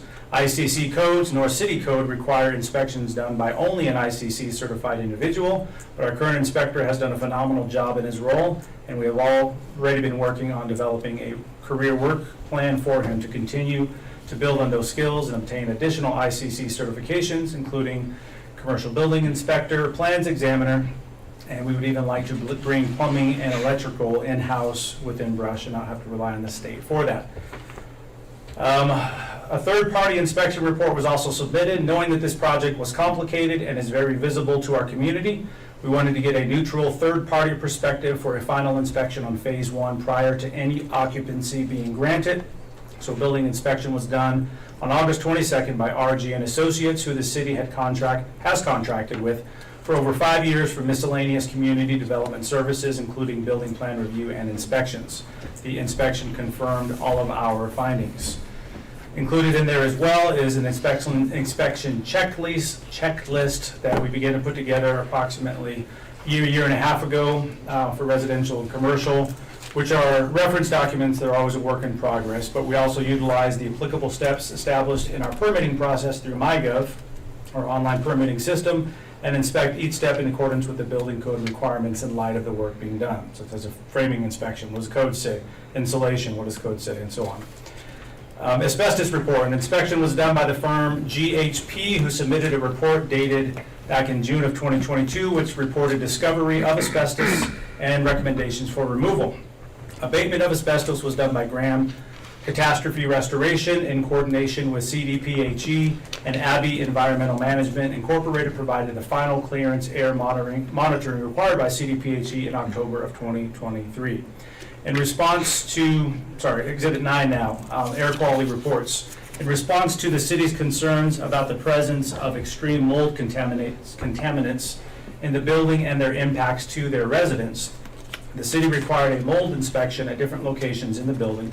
The testing was done by Technology Laboratory, Inc., and as expected, results came back demonstrating high spore counts, to which the city required remediation and retesting to ensure spore count is within an acceptable range. Cleaning was conducted over the next week, including air scrubbers, and retested by the same previous firm on September 11th, and the numbers were reduced to an adequate range. As a note, and this was communicated ahead of time, mold exists in many forms and in varying degrees in almost every environment. There are no standard thresholds for measurement. Both the EPA and CDPHE are ambiguous on how to approach mold. For example, CDPHE's website states, quote, "There are no federal, state, or local regulatory limits for molds in the home or work environment. Because of this, air sampling may or may not prove useful. Sample results can vary widely based on several variables. Be sure to discuss with your consultant what you expect to determine from any sampling activity," end quote. So there's a lot of room for interpretation there, but nonetheless, we looked up online at what some basic thresholds are for spore counts and what was considered safe enough, and so we utilized those as a reference. And then as a reminder earlier on with the conditions that prior to Phase 2, additional testing will be required to ensure that those levels are still down. And then the last exhibit that I had submitted was ADA parking and accessibility, referencing building code as this project is phased, and ADA units are not planned until Phase 3, which is the cafeteria part. There are no requirements for ADA accessibility or parking until those units are constructed. Why an attempted ADA parking stall was placed on the north side of the building is actually unknown, but ADA accessibility according to requirements is slated for the project. Some additional comments. First one of the comments we have continually heard through the construction process, and you've probably been a part of those conversations as well, is how things look. So foremost, it has to be reiterated again and again that this is a work in progress. The entire site will not be complete for at least a couple more years due to the scope of the project. Improvements on, in, and around the building are being made along the way. Second, this is a nationally designated historical building. There are limitations and arduous steps to make any changes to the exterior of the building. Third, the city has little authority as it pertains to the cosmetics of a building or property. Building code deals with life and safety, and as long as those minimum standards are met, additional opinion and preference, which I have as well, lose their relevance. Additional code could be adopted by the city to enforce higher property maintenance standards in our community, but impacts to all property owners affected, as well as enforcement aspects, would also have to be closely considered. Nonetheless, there are visual components to the property that will be addressed in coming phases, such as landscaping, fencing, and parking lot. I'd also like to briefly summarize the fire department's role in the building permit process. In working with the fire department, the Brush Volunteer Fire Department, historically the city has not had the fire department involved in the building permit process, as no one locally has the required certifications for items that require certified fire-related inspections and reviews, such as fire suppression system backflow preventers. So as such, third-party inspectors have come out for those services. Items that do not require someone certified have been historically addressed by the city through our standard processes. Much like other ICC building codes, the International Fire Code and the National Fire Protection Association, or NFPA, are frequently referenced for requirements and standards, such as the ingress, egress locations and distance, exit and emergency lighting, smoke alarms, and so on, which are all part of the standard city building permit and inspection process, as we have capabilities in our office to address many of those things because they're listed in those code books for our reference. And we have connections to professionals and consultants who can provide answers where we are not sure. Approximately a year and a half ago, the Community Development Department and the Fire Department began to work together through the building inspection process to provide an opportunity for the Fire Department to be able to access the building, to be familiar with it and its layout in the event of their emergency services being necessary. In addition, although not required because the Community Development provides those inspections as well, the Fire Department was invited to inspect fire-related matters and provide any comments and recommendations, not approvals or denials, to the Community Development Department. Not every project has involved the Fire Department due to a variety of factors, including scale and scope of project, and simply the availability of the Fire Department volunteers. At Central School, a third-party inspection was conducted on the building, RG & Associates, as referenced earlier. Apart from that, the Fire Department and the Police Department were sent email invites on August 2nd to do a walkthrough of the building, just as they were at the recently built 45-unit Meadow Vista apartments. It was communicated clearly in the invitation that it would be a brief tour expecting to take about 15 minutes. In response to the Assistant Fire Chief's comment at the last council meeting that the group was, quote, ushered through like a herd of cattle, end quote, the tour was a weeknight at 7 p.m., and although planned for only 15 minutes, it ended up lasting over an hour, and according to the property owner who I spoke with last week, no question went unanswered and no request to search any location went unsearched, and the tour ended very positive. Everyone shook hands, thanked him for the tour, and went and got the Knox box squared away. The Assistant Fire Chief also stated at the last council meeting that those on the tour, quote, had a lot of concerns, end quote, none of which were conveyed or known to the Community Development Department until that comment was stated at the last council meeting, which was over 3 weeks after the walkthrough. The way in which this topic was presented at the previous council meeting was frustrating, distressing, and disrespectful to hear about and watch, because any department with questions of another department need only to reach out and ask. If there's something in Parks or Public Works or Fire Department that I'm concerned about, I have the responsibility to go to that department head and talk to them. And if I'm not comfortable with that, I go to the city administrator. There are clear organizational structures, proper communication channels, prudence, and a level of respect that should be expected within any organization. But representing a department and bypassing the entire system and coming to a public meeting demanding answers without simply going through the proper channels to get those answers spreads confusion, misinformation, and rumors, and ends up with the city looking like a mess while chasing its own tail. I have since met with Tad Anderson, the fire chief, and answered the questions that he asked about the project, although I did not ask if those were the concerns that were expressed by the fire department volunteers. I also informed him that an inspection was done by a third-party inspector as well, but out of good faith, if it is deemed necessary to move forward with, we both agree that we will work with the property owner for the fire department to do an inspection when the fire chief returns from training and provide any comments to the Community Development Department for their consideration. Lastly, the Community Development Department employees were charged by Councilor Basil with possible incompetence and corruption, both of which are heavy statements, especially in a public meeting. On the former, I hope that this report demonstrates that not only is there a lack of incompetence, but on the contrary, an incredible amount of capability and diligence. Is everything we do flawless? Absolutely not.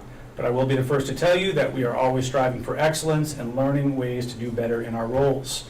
If this experience reveals errors in our processes and opportunities to make adjustments, then we welcome it.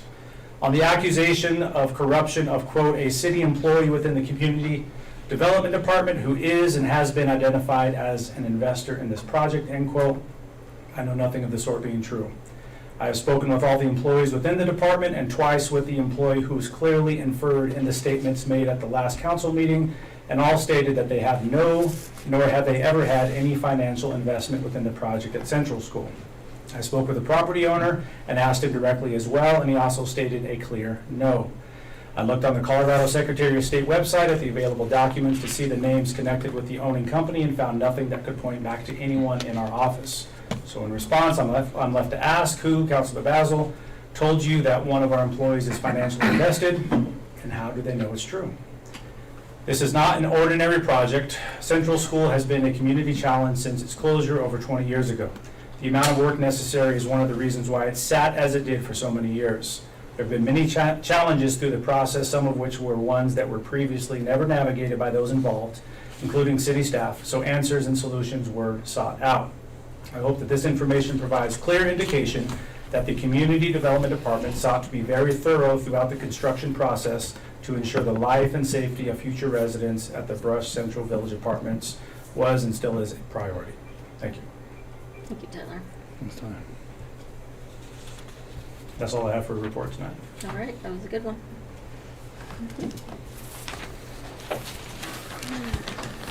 All right, next we have the chief of police. We're not allowed to ask questions? Oh, do you want to take some questions? If I need to, sure. Who's the building official of the city of Brush? Building official, according to code, is a bit ambiguous. Who is the building official of the city of Brush? I would state that I am the building official. Who is the building inspector of the city of Brush? Juan Murillo. Has or does anyone else in your department conduct inspections on residential or commercial properties? Yes. Are they certified by the ICC? No. Inspections would include, beyond Juan, would be Patrick, myself, and Dale. So why is it a prerequisite or during the hiring process that the building inspector get their B1, their residential building inspector's certification within the first year? Why is that a recommend, or why is that a requirement? Well, it's to show and demonstrate a certain level of competence. Okay, so anyone can inspect any building in the city of Brush? Yes. Unless you are. Does that efficient. seem okay? Does that seem right? Well, each one of us have a code that we reference that we've adopted, and so it's our responsibility to refer to that code, whether we have certifications or not, and Okay. look at every plan review, every inspection to see how it weighs out with that. Okay, we'll just go through the exhibits. So the certificate of occupancy, Exhibit 1. Who gave permission or the go-ahead to provide the certificate of occupancy at 411 Clayton Street? I did. Why is there a CO instead of a TCO? We had talked about that. In our estimation, there was different scenarios based on the different channels that we went to. A temporary certificate of occupancy essentially has conditions tied to it that have to be fulfilled within a certain amount of time. Typically, I think 30 days is what our adoption for fees states. And so do these things and then you can get a CO. We didn't think that that was necessary, as all the necessary components were dealt with within the CO. Why did the building inspector sign the CO instead of the building official? Because he's the building inspector, he's the one who's done the majority of the inspections, and so he's been given authority. According to the ICC code, section 111, certificate of occupancy, it states the building official is to inspect the building or structure, he's to sign off on the CO. That would be you, would it not? Well, I believe it also states about authority given to others, and within our city code as well, it gives authority to the. And so you gave him authority to? Correct. Okay. Can I just interject Yeah, for just go a ahead. moment? I do believe that our code is a little ambiguous, too much so in that regard. And I think that that's something that needs to be looked at and addressed, because the way that our code reads is that position is selected and appointed by the mayor and council. That's correct. And so I don't see that happening. I So- wasn't, when I was the building inspector, I wasn't appointed I by the think mayor. that section of our code needs to be addressed. Agreed. I have a list of ongoing things in our code that needs to get changed. It's long, and that one's on there as well. So just regarding the TCO, you're stating that the TCO is for the first floor only, Or the CO. or the CO, Yeah, sorry. the 11 units that are finalized there. So, First floor central area, not the laterals. so a couple things here. I haven't had near enough time to dive into this as I would like, but I'm not seeing inspection reports for 11 units, especially when it comes to electrical and plumbing. So far I've been able to write down 1, 2, 3, 4, 5, 6 of them. So, Yeah. and my main question, I don't need you to prove that they've been done. Have all of those units been completed?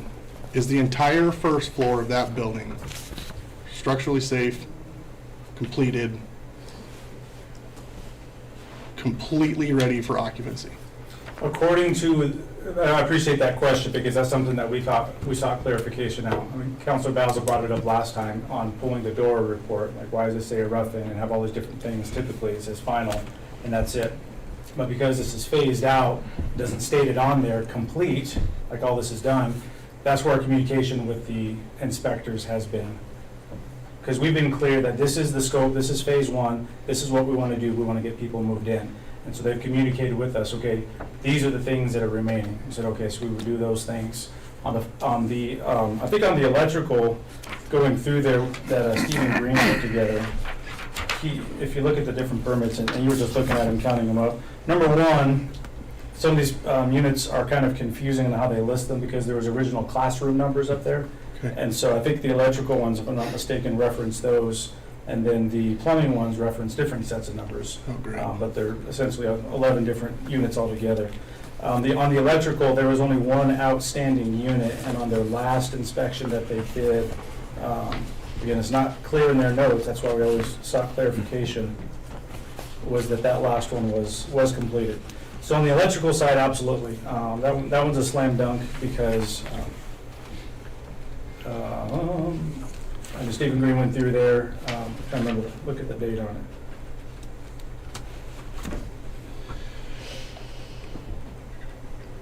Like I said, I'm not too concerned. So having a little bit of, a lot of experience with Sure, absolutely. the No, permitting you would. system. And after talking with Jeff, I was even more confused. But normally in a situation like this, he will issue a partial rough and a partial final. And speaking with him, they do not have the ability to hold up a certificate of occupancy. That goes with the city official, correct? Correct. I guess my biggest concern here is, and I don't really, maybe I'm just not seeing where it's defined. It seems like we have given our sign off on an entire first floor of a building, which also includes things that are not done, like a gymnasium. Is there some kind of documentation that breaks down that it's just this portion? Because we've essentially lost all ability to leverage, in my opinion, if what I'm thinking is true. We've lost the ability to leverage anything else that happens on that first floor. On the certificate of occupancy, it has a description of the area. It says multifamily remodel, 11 units on level 1. And those are the 11 units that have been inspected and approved. And not only that, but when council approved the project back in 21 or whenever that was, it was approved as it's going to be a phased project as well. Yes. And then we have plans that were submitted by the property owner and how it was going to be phased out as well. So anytime it refers to phase 1, it clearly calls out within that area. Which I agree. I remember that whole process. Now, I will also state, because this has been such a unique project, is that when we issued this as well, I communicated to the property owner that, okay, going forward, we're going to have to clean this up a little bit because it was very, very messy. I acknowledge that. Again, this was new territory for all of us on a project this weird, let's put it that way. And so what we concluded is that, and we haven't fully finalized it because we got to think through it, and maybe this conversation will help a little bit, but the CO that was issued, it has a scope tied to it originally. And that scope has somewhat changed both by the builder along the way, just different things that he came across as well as the city with different requirements that we brought in as we've uncovered things. So our plan is to close out this permit and issue a new permit for each individual phase on the city side. So that way, there's nothing tied to this that says, okay, you can, what you're saying, if someone came in and used language against us and said, well, it says level 1 and now we're gonna do this, you already gave us a CO over here, is that all the other factors that are tied into that are eliminated. So I would say, just as a suggestion moving forward, we really look more at doing a TCO in an instance like this. And we can change the time period, it's at our discretion, correct? I mean, we can say 2 years for a TCO. But that way we have some kind of ability, because now you're gonna have construction on a second story that might affect the first floor, which they might have to tie into stuff, or, you know, it might affect structural issues, who knows, on a first floor of a building that's already got a certificate of occupancy. You see what I'm saying? Yeah, I totally do. And that's something that we definitely do. I mean, the plumbing's a perfect example of that. Yeah. So the units coming above are flowing into. And the plumbing really confuses me, because I've known Jeff for years, and he is very, very thorough on his inspection Right. reports. And we're either missing inspection reports or something, because like I said, in his inspection reports, I only see him listing like 7 units, 6 units. Yeah, and I asked Jeff directly, I said, can you confirm that all life and safety units have, or all life and safety components have been adequately addressed on all first floor units? He said, yes. Okay. The other question or concern I guess I have is when you said that the gas inspector did signed off on the plumbing. There's no gas inspector. They inspect both. So it was. Or Justin Leaf. So there should be another inspection report from him, correct? Yeah, and that's in there as well. You see Okay. that on 913. But it's not final either. So it's just really confusing how it bounced around, and I'm hoping after talking with Jeff that can be addressed on their end, and that it's more streamlined, because. Agreed. Yeah, I totally agree with you on that. Even over the last 2 weeks since this whole situation came up and we've reached out to Jeff and we've had multiple conversations with him in our office, at the end of it, we're like, looking for a little bit. But I told Jeff I wouldn't throw him under the bus, so I don't. No, and I don't think he's really done anything wrong. Like I said, the guy is ridiculously thorough. I'm just curious where some of this stuff kind of fell through the cracks. So hopefully I can get to the bottom of that on my own. But like I said, I think just moving forward, another question I had is, are any of the incentives that we, agreed on, which I don't even remember what they were, tied to a TCO or to a CO? I don't remember. I know one of them is fulfilled where they had no utilities for 2 years, which that's expired now. And then they get a property tax reimbursement for city property tax for a few years. Was that up from the start of construction or from first occupancy? Started construction, so we Okay. just issued a couple checks, one each year. I don't think so, but I can go back and look. And they're almost all expired now, right? Yeah. So, they're run their course. Yeah. We can look into that to find out. I just can't even remember. It's been long enough. And then for my own ignorance, I'm not real in tune with the building code portion of this, especially the inspection part of it. But a residential certification classifies here instead of a commercial certification? Well, I'm under technically the a commercial building. I'm under the IPC Right. on anything that's multifamily, which is commercial. Correct. And the IRC or IBC, which IRC's portion of it, when it's single family. So I'm curious if we need to look at. Yeah, it might be up to, I'm not as well versed in it as Juan is, but it might be, bottom line, yeah, it's commercial. Just Okay. because of the scale of it is. Okay, so that might, and you said you had continuing education going anyway. Yeah, absolutely, absolutely, yeah. So that kind of addresses that concern, but think I just think better. maybe moving forward, keep a little more leverage, I think, if possible. And if that takes us, something on our end that we need to look at in an ordinance, that's fine. But just looking at, I mean, we adopted a code, and looking at the portions of that code that I've looked at, we didn't necessarily follow every step of the IBC. There's kind of some things we did that, and I know we're not beholden to like the CO portion of it. It's kind of ambiguous in how that's stated, but we need to stick to that as much as possible. If you can provide us some specific examples of that, you don't have to do it now. I'll get them wrote down and Yeah, that would be just get some fantastic for concerns us to you. to reference those things. Sure. So going back to Exhibit 2, Colorado Department of Public Safety Division, Fire Protection and Control. Joe Jaramillo was given the authority by TAD to inspect the sprinkler and fire alarm system, which he did. If you don't mind, what is Phase 1 again? Phase 1 is the units? The First floor units? First floor units, originally 12, but now What is 11. Phase 2? Phase 2 is upstairs. What is Phase 3? Phase 3 moves over to the cafeteria. Okay.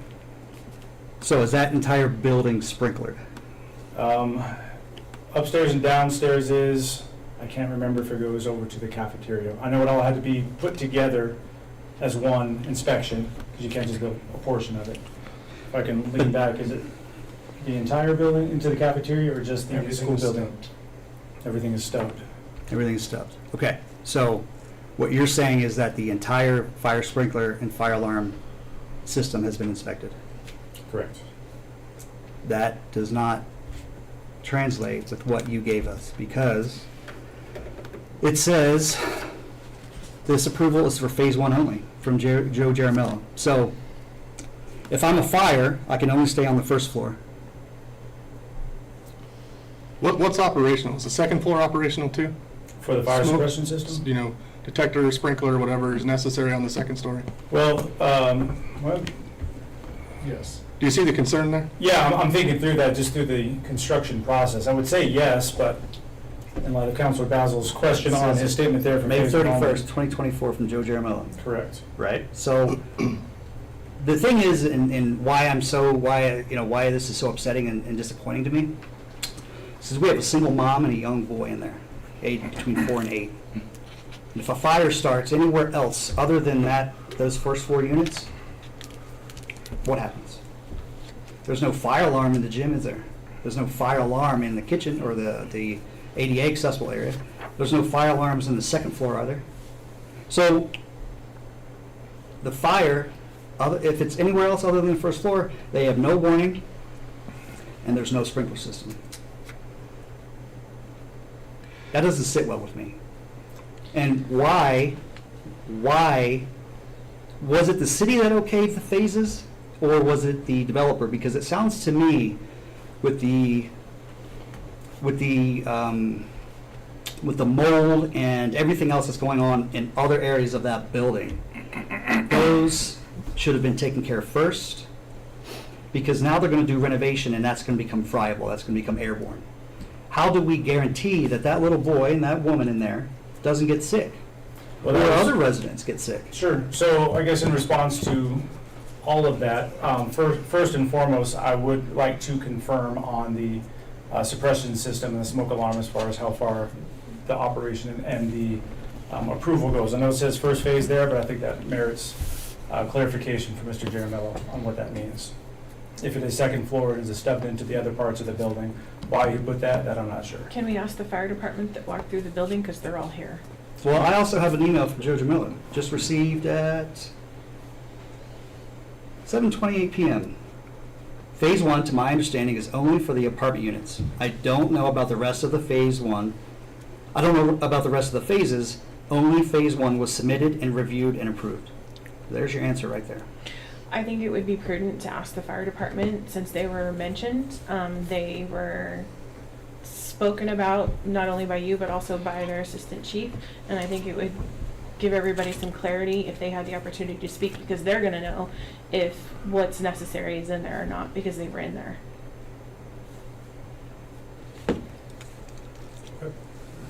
Well, we can keep going. I've got more. Is our fire captain willing to speak on the matter?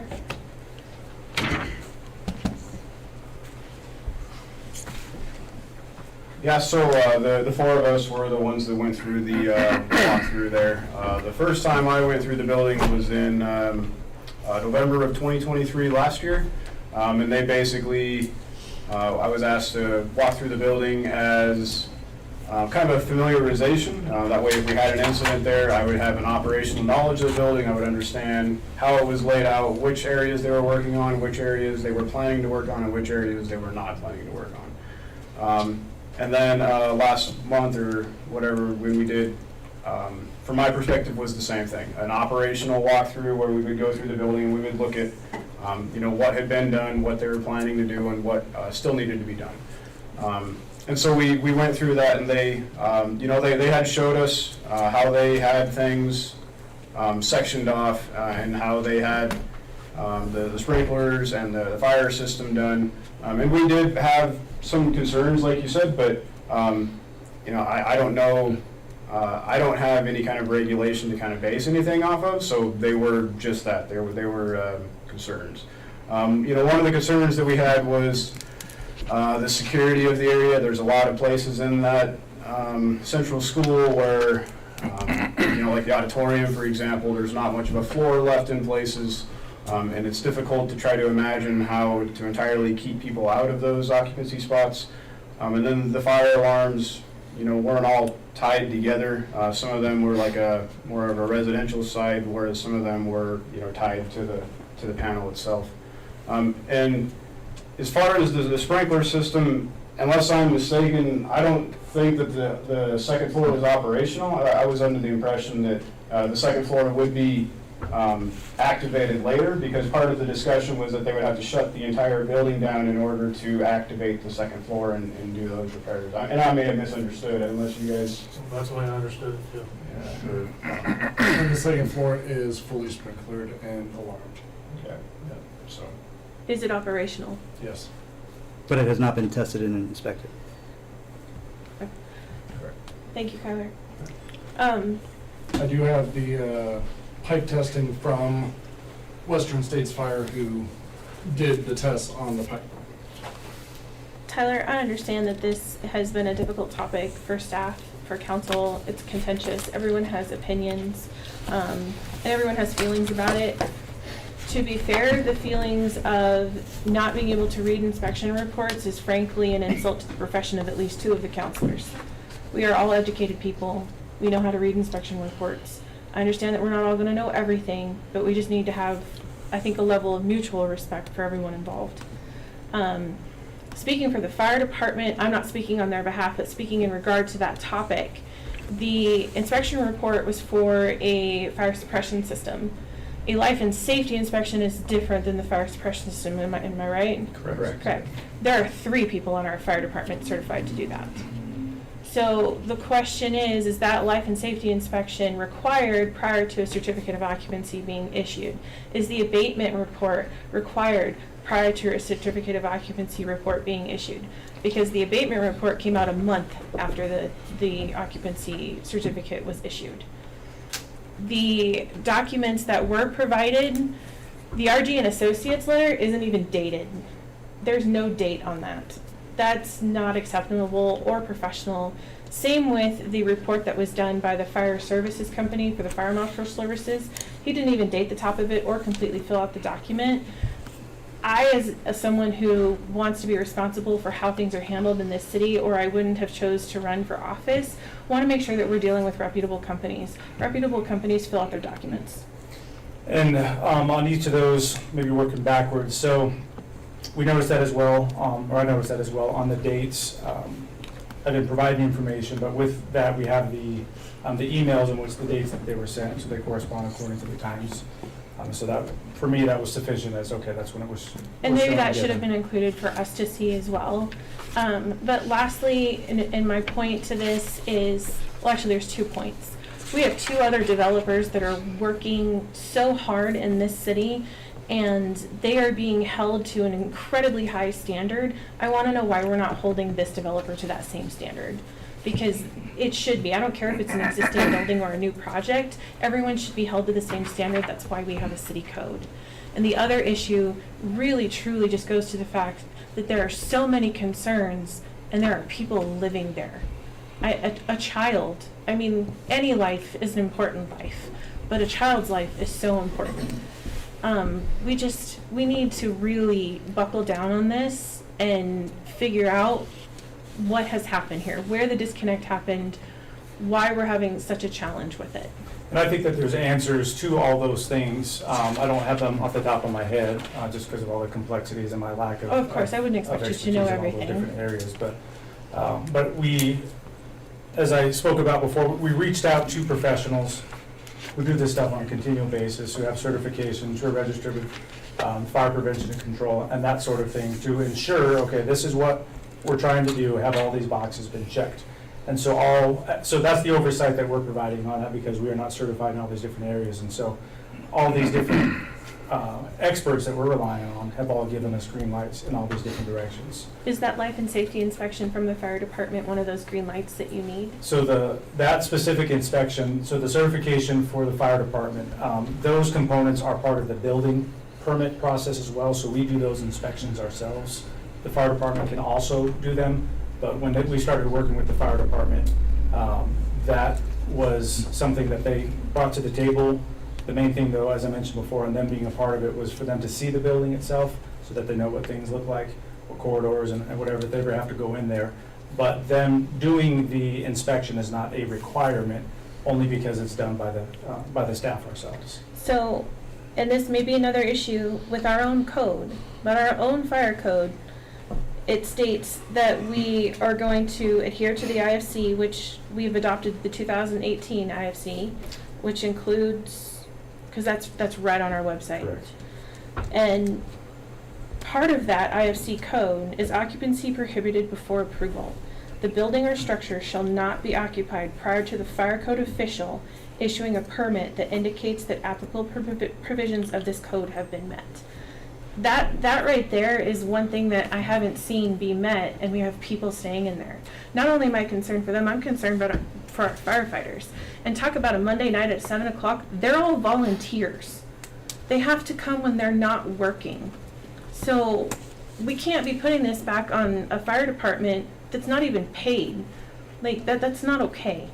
So we need to clean that up a little bit. And I just want there to be safety. That's my priority. Yeah, and with that fire marshal statement, so we actually don't have a fire marshal at all within the city of Brush. And so when those services are required, we've reached out to other fire marshals to come in and do those necessary inspections. Otherwise, the fire code itself, as well as the NFPA, all the different standards, and so that's where I mentioned on a staff level, we can look at that code and say, okay, these are the things that are necessary for the inspections that the fire department also can do. Was the walkthrough by the fire department a triggering point to issuing the certificate of occupancy?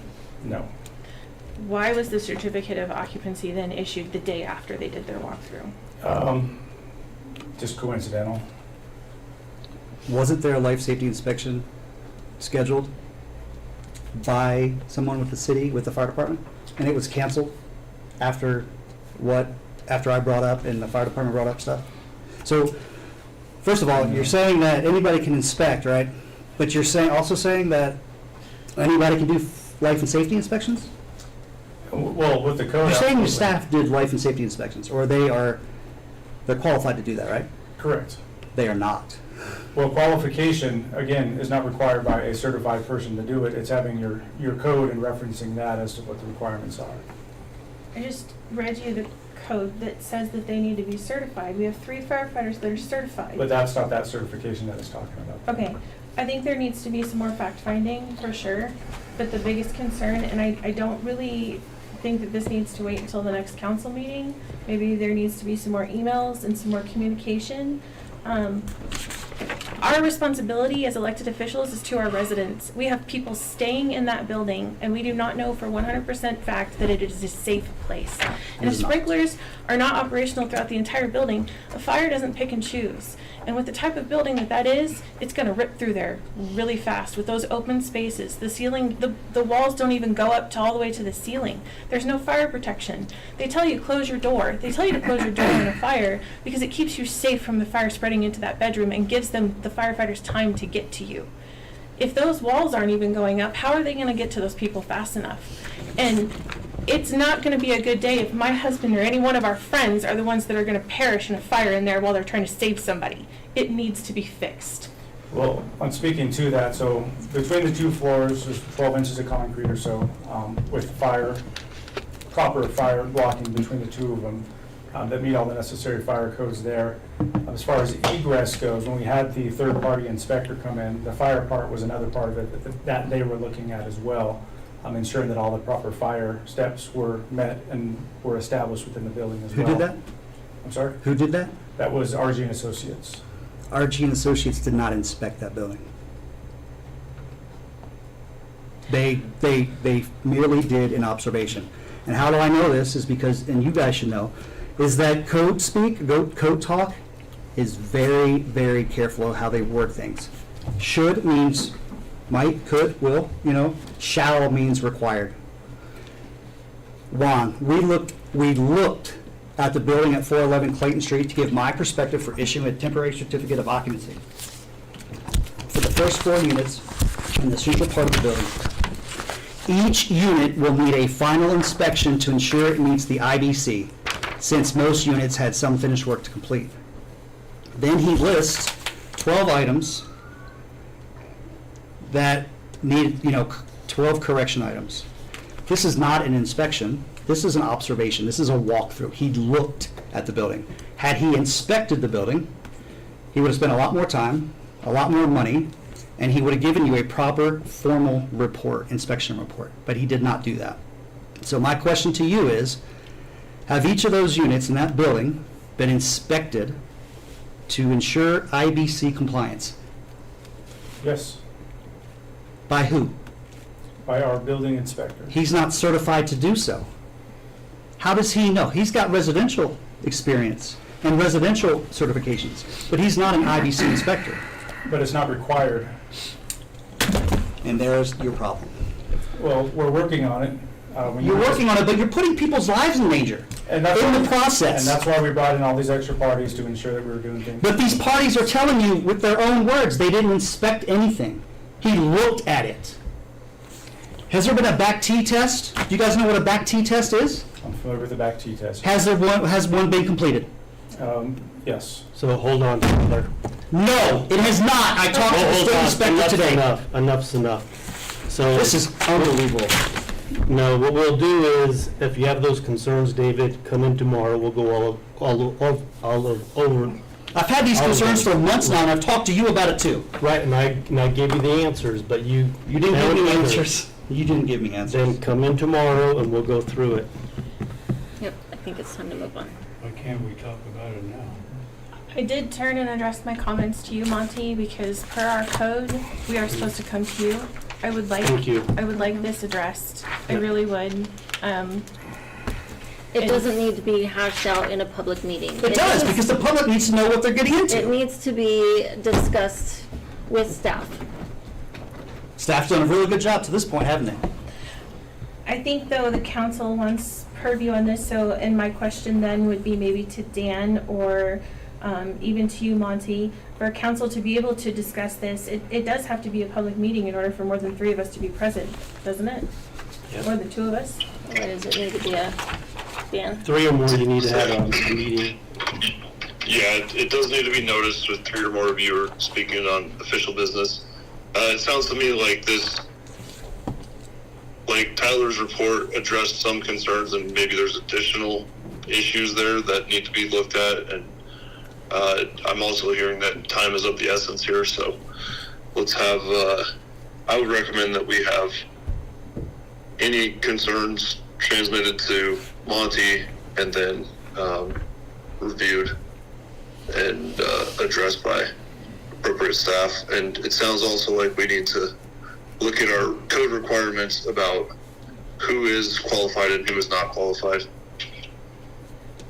I think the other code requirement that I think should be looked at is what is required for life and safety. What is that requirement? And I understand that there's a learning curve in anything that we do, but we need to make sure that, again, we're doing the best that we can for these people who are staying there, Right. and the future people that are going to be staying there. So thank you, Dan, for chiming in. So can we get a life safety inspection tomorrow? Or whenever they're available? Because it was put off, delayed until after this meeting. For what? For what reason? That was for Tad to get back, right? Well, Tad's not certified to do it. I don't believe so, is he? Or is he? But He's one of them. He's one of them, okay, but there's 3 of them, right? Okay. We should not wait to do a life safety inspection on that building. And the mere fact that one was scheduled and everybody was going to be there, and then it was canceled because what I heard was because the assistant city administrator had to refute and or rebut all of the comments that I made during the council meeting and in my email. And for that to happen, for a life safety inspection to be put on hold, for someone to rebut something is extremely disappointing. And if something happens to those people, the city's in deep trouble. I think the reason this is such a passionate issue is because the building department and the city council's responsibility is to ensure that we are minimizing the risk to both anyone that would be in that building and to the city of Brush and its taxpayers and everyone involved. I'm not so sure that that building, in my opinion, is occupied. It should be occupied in the state that it's in. And I understand that it's going in phases, but I feel like we need to address portions of the phases so that they don't affect the previous phases. I mean, just the smoke issue, going from room to room, not having an ability to block any kind of fire. I mean, I have a minimal amount of fire, code training just because of the commercial buildings I work in, but there's no fire blocking between portions that have no fire suppression or alarm. There's no way to mitigate smoke. And I realize it's an existing building and some of these codes don't apply, but it seems like, I guess I should have looked into this a little deeper. I heard that with the mold test, they plasticed off the gym and sprayed some stuff down. Steamed it. Like, I don't understand how that. Well, we don't have the results from that inspection on 9/11. So it failed miserably the first time. They came back and retested, and we haven't been given the results of that test. So I guess my biggest concern is I'm not so sure we've done a good job at minimizing the risk to the people in it and the exposure to the city. So I think we need to really dig into this and make sure this is an absolute poster child of how not to do some of this stuff and how to maybe cross T's and dot I's a little better. But I don't know. The process is confusing to me. Even the exhibits are confusing. Obviously, using multiple inspectors complicates things. So I don't know. And I don't know. It's confusing. An easier way might be, anyone who has those concerns, just give me a detailed list, just email it to me, or you can come by, whichever one. And then we can also, RG and Associates is who we've used for years for our consultants for commercial buildings. And they have all their certifications, et cetera. To be a consultant or an inspector? They can inspect. We could just hire them, and like David said, it will cost more, and see if they'll do a more thorough or see what else they produce, but then also the walkthrough with the fire department, those two things might resolve the majority of it. Just speaking from experience, I know that if that was a project I was involved on, there would be no way that building would have ever been occupiable. So I don't know. The majority of us in this room are public servants, and I feel like some of us have forgotten and or have failed the public. And it's not okay. And it's disappointing. And why do we have to bring things to you to make sure that you're doing your job? I don't understand that. Well, I think aspects of it, obviously valid questions, there's no doubt about that. Obviously, I didn't have the answers for all of them, but I think clarity needs to be sought out. I think confirmation on some of these things just needs to be conveyed by other people as well. And if there's learning points from this, I stated it earlier, then we're glad to learn how to do things better and more efficiently.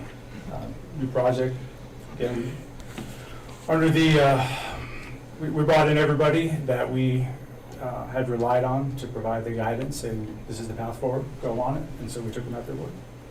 Code is the bare minimum, Code is the bare minimum. Correct. The city of Brush should have higher standards. The standard should be the Meadow Vista apartments. Should be the Meadow Vista apartments, the brand new ones. That should be the standard to which we hold all developers in this community. And that's not. And I know it's an existing building, but we just saw Tractor Supply Company, and in our reports and in our packets, tons and tons of drawings and plans. Where are all the civil plans, structural plans, landscape plans, MEPs, fire alarm, fire sprinkler plans? Where are all these plans? This is a commercial building. Where are all those plans and drawings? What are you supposed to inspect to if you don't have anything, you don't have any plans that are stamped by, by an engineer or by an architect? Were they shared with council when the project started? I believe so. I think Can they be were. shared with the currently seated council? Yep, absolutely. Yeah, we were presented with plans. I think one of our biggest hiccups here is the fact that we did it in phases, but we're only requiring the safety things for the phase that they're trying to get into. When the safety things probably should have been addressed for the entire building. And then when they got the construction portion of the phases done, knowing that the whole building was safe to be in, that might have been a better way to move forward. And I think that's maybe where we should have went with a TCO instead of a full-on certificate of occupancy. Because it seems like we still have portions of that building that doesn't have a floor, isn't fire, suppressed or alarmed, that connect to the building. So now we have people that are gonna be moving in there that we don't know are fully protected from things in the rest of the building. You see what I'm saying? I do. Yeah, and I'll come back and respond on those a little more clearly, because I believe that those are components that we discussed along the way with these different consultants. And I thought, check those boxes, so maybe there's clear answers for that, and says, oh yeah, this is the reason why. Okay. So I think we need to give Tyler more time to put this together. If you have more concerns, the appropriate thing to do is... Still need a life safety inspection. Okay. Right away. Okay. ASAP, yesterday. Put that in a request. Yep, and then talk send about it. any comments to me quickly. Email's best. Okay. Paper trail. Thanks, Tyler.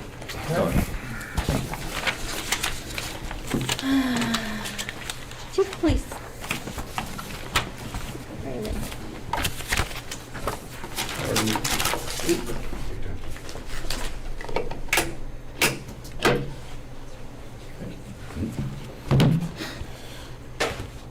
Deep breaths from everybody, I think. All right. I'm gonna let tension down a little bit.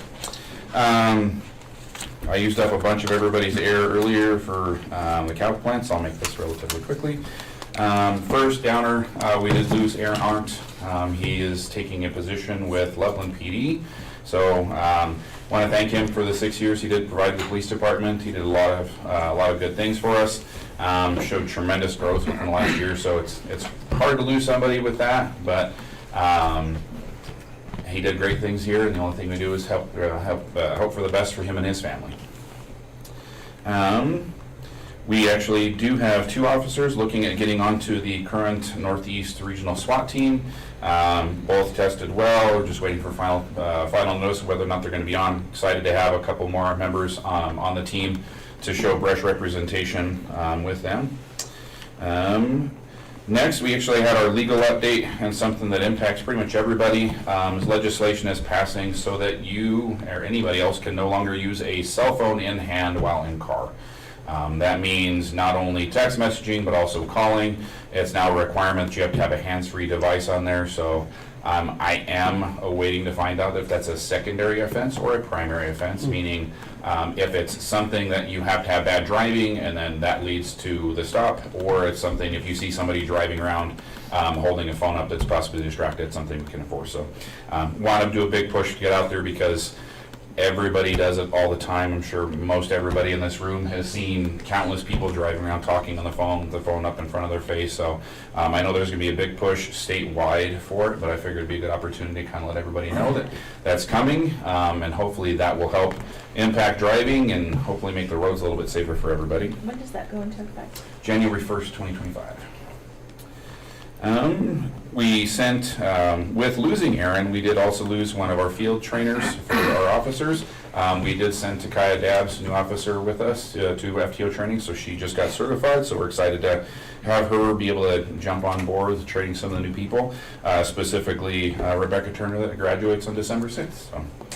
And then leading off with an exciting thing, so Nathan Christ tested for patrol sergeant back in April.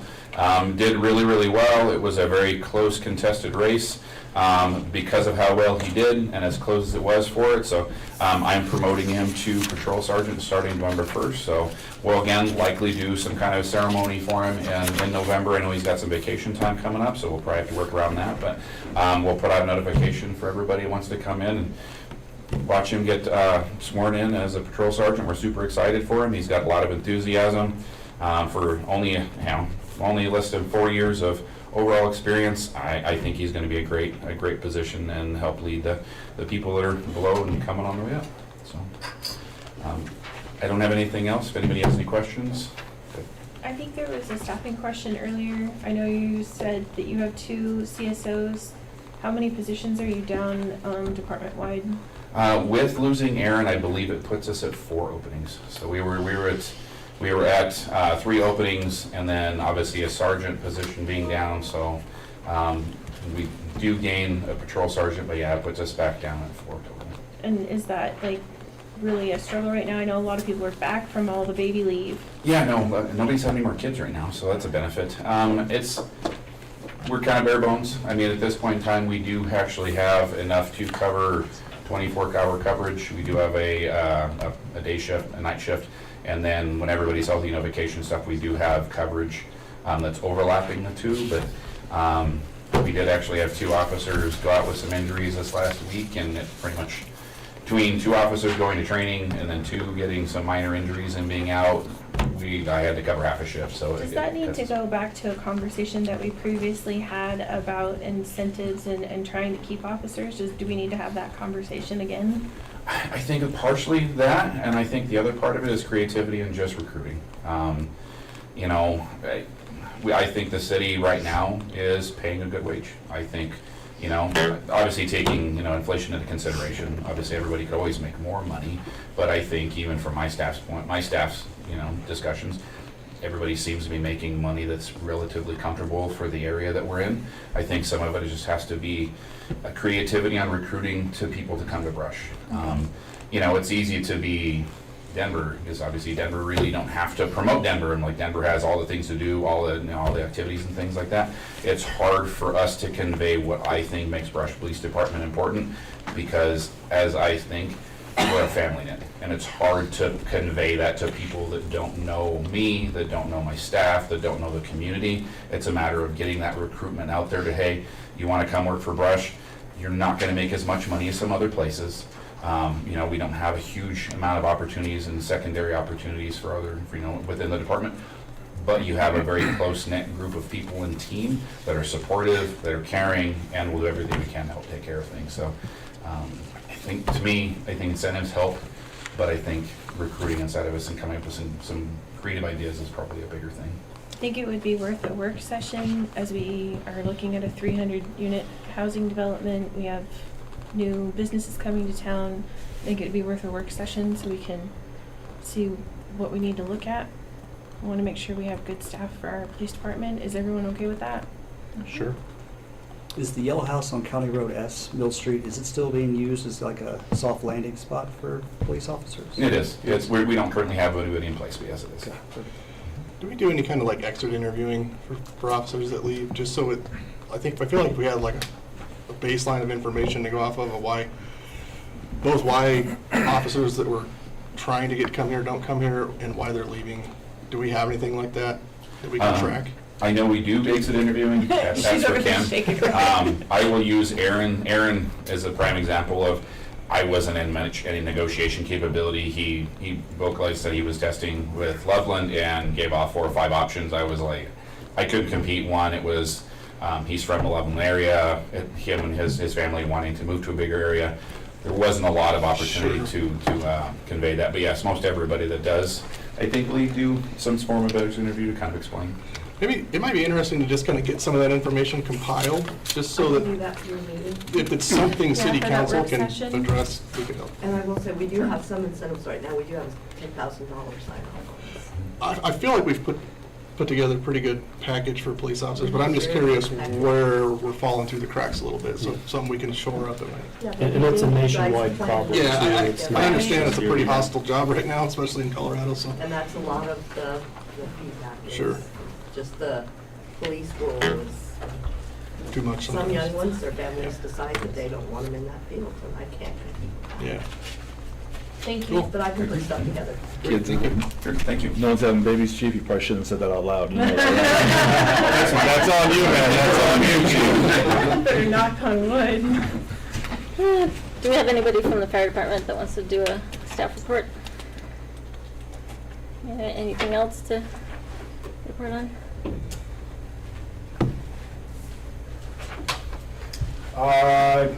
Yeah, there's not a whole lot to add that we haven't talked about already.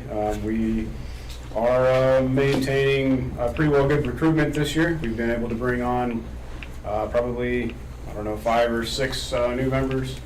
The biggest struggle is finding members that both live and work within the city of Brush, or even within the district for that matter. It is difficult to find people that have career paths where they're able to respond to daytime calls, and so that continues to be a struggle for us. But we have real good participation in trainings. The training center has been a very valuable asset to us this year. We've been able to utilize it very well. We're pretty much doing something hands-on almost every week now, or every week that we're available to train with the, barring the meetings and everything else. So, operationally, I think we're in a really good spot. We're getting pretty good response to calls. We're doing the best with the membership that we do have, and the members that we have are putting in, as much time as they can. Ultimately, it's always difficult to get volunteers to put in enough time to really have a good response everywhere we want it. But we kind of just ask guys to do what they are willing to do, and we really express that we appreciate what they do for the department. So that's always the challenge, is not not trying to push everybody too hard, because there's always more work that needs done. There's always more areas to improve, especially operationally, and so it's a balance, and we're in a pretty good spot, and we're continuing to improve with recruitment and retention as well. So. Not that it's really city business, but it kind of does affect everybody as a whole. Have you got any feedback on your ballot initiative for the rural district yet? I haven't heard any feedback. I think we did have a meeting, would be Thursday, I believe. Friday, what was it? Anyway, we did have a meeting where we presented it to the public. I was not able to make it to that meeting, but it sounds like that there was some good education to try to help everybody understand what it is that we're trying to accomplish, and it seemed like the people that were there were pretty receptive. Was it pretty well attended? Again, I wasn't there, so it's hard to say. I haven't been able to talk to Ray. I think Matthew was there. I'm not sure where he went to. But. Okay. Cool. I was just curious. Yeah. But it's that's our focus right now, is trying to get that ballot initiative to work its way through. So yeah, I hope it works out for you. The AstroTurf looks nice. The what? The AstroTurf out front. Oh yeah. Yep. So we have been making some pretty good progress on the memorial and the turf along with that, and it looks a lot better than it has for the past few years. There's still some work to do out there that we'll keep moving forward on, but yeah, it's making progress. Thank you. Thank you. Thank you. Lance. All right. Just kind of an update on Prairie Trails. As of now, they pretty much finished putting in all the irrigation lines for the 2 fields. We will be getting infield mix sometime in the next couple weeks. And then I believe the water department will be putting in the water line, and Van Ransom Boone will be putting in the sewer line. Probably won't be able to get sod or seed put in until probably early March or so of next year. That's what Marty Teal from Graphs recommended. He said it's a little bit too late now to do that. So he still thinks that he'll cut it thicker for us, and so that it'll be playable sooner than later. So that's what we're hoping for as far as Prairie Trails part goes, and hopefully we'll have the irrigation system up and running by the time we need it in late March, early April. Something that's coming up, the active older adults is one of the priorities for the city. One thing that we're starting over Christmas break in the schools is that we'll be offering clinics for pickleball. And then we're hoping to start a pickleball league at the schools on one night a week after the new year. So we are trying to get pickleball going. I've had a lot of people request that, so that's something that we're going to try to do. This past week, we finished up our youth volleyball and our youth flag football programs. We ended up with about 170 kids total between the two programs. Thought it went really well. It's always, unfortunately, youth volleyball and flag football is a very short program, stuck between soccer and basketball. And it was a great success last Friday night. The kids got to play under the lights, and I believe they really enjoyed it. So it was kind of nice to see all of them out there. A couple weeks back, again with active older adults, we Vermont trip. They all got back, 42 people, and everybody I talked to thought it was a success. And we're looking forward to next year's trip. This past Sunday, we had a Halloween puzzle challenge over at the golf course. We had 7 teams, a total of 30 people that put puzzles together. And we won a prize, won some gift certificates out at the golf course. That went really well. And 2 weeks ago, we started our Kurokono League out at the golf course too, and we have 15 teams, so 30 players playing every Thursday night out there at the golf course. So coming up, just to give you an idea of a few things that the rec department and cemetery and the golf course has going on. Basketball will begin this week. We actually start girls tomorrow, and the boys will start on Wednesday. On November 2nd, we have our Halloween Hangover Par 3 golf tournament. So that'll be this Saturday that will be going on. On November 23rd, I'll let Larry maybe talk a little bit more about it, but that'll be our opening comedy show out at the golf course. On the 24th, we will have a Thanksgiving puzzle challenge. And then on the 27th, the day before Thanksgiving, Dave Henderson will be providing live music out at the golf course that night also. December 14th, our cemetery will be hosting the Wreaths Across America again to honor the veterans that are in the cemetery. So that'll be going on about at 9 o'clock in the morning at the cemetery. The 22nd will be our Christmas challenge puzzle, our Christmas puzzle challenge. And the 28th, we'll have our second comedy night show. And then on December 31st, we will have our annual resolution run out at the golf course. So going to be very busy over these next couple months, a lot of different events and stuff. So there will be stuff posted on our Facebook page and our website. So we'd love to see the community out, and there's lots to do. So thank you. Awesome. Anything I could answer? I don't think so. Thank Flags. you. What's that? Flags. Can you get that?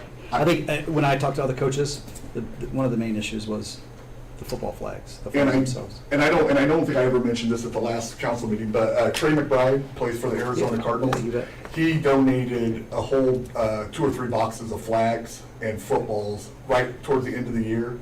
So we will have those for next year. Cool. Yep. That's great. Thank you. All right, Dale, Rick. Okay, thank you, Mayor, Council. Just a few items. First thing is, it's fall, leaves are everywhere, and they're being dropped right and left. Just a reminder that we do have our fall cleanup, and so if you rake up your leaves and you put them in your bags and put them out with your trash on your regular trash day, we'll pick them up for free. Again, I reiterate, leaves only. We can't be taking garbage or refuse or yard waste. Somebody put half a bag full of grass clippings or something like that. It's just for leaves only. So, and we'll pick that up for free. And just so everybody's aware, city code does prohibit blowing them or raking them into the street. That is considered littering, and it's bad enough that when we go to do street sweeping and everything like that, our street sweeper has to pick up what just automatically falls in the street. But to have somebody put huge piles out in the street, that's something we just don't allow.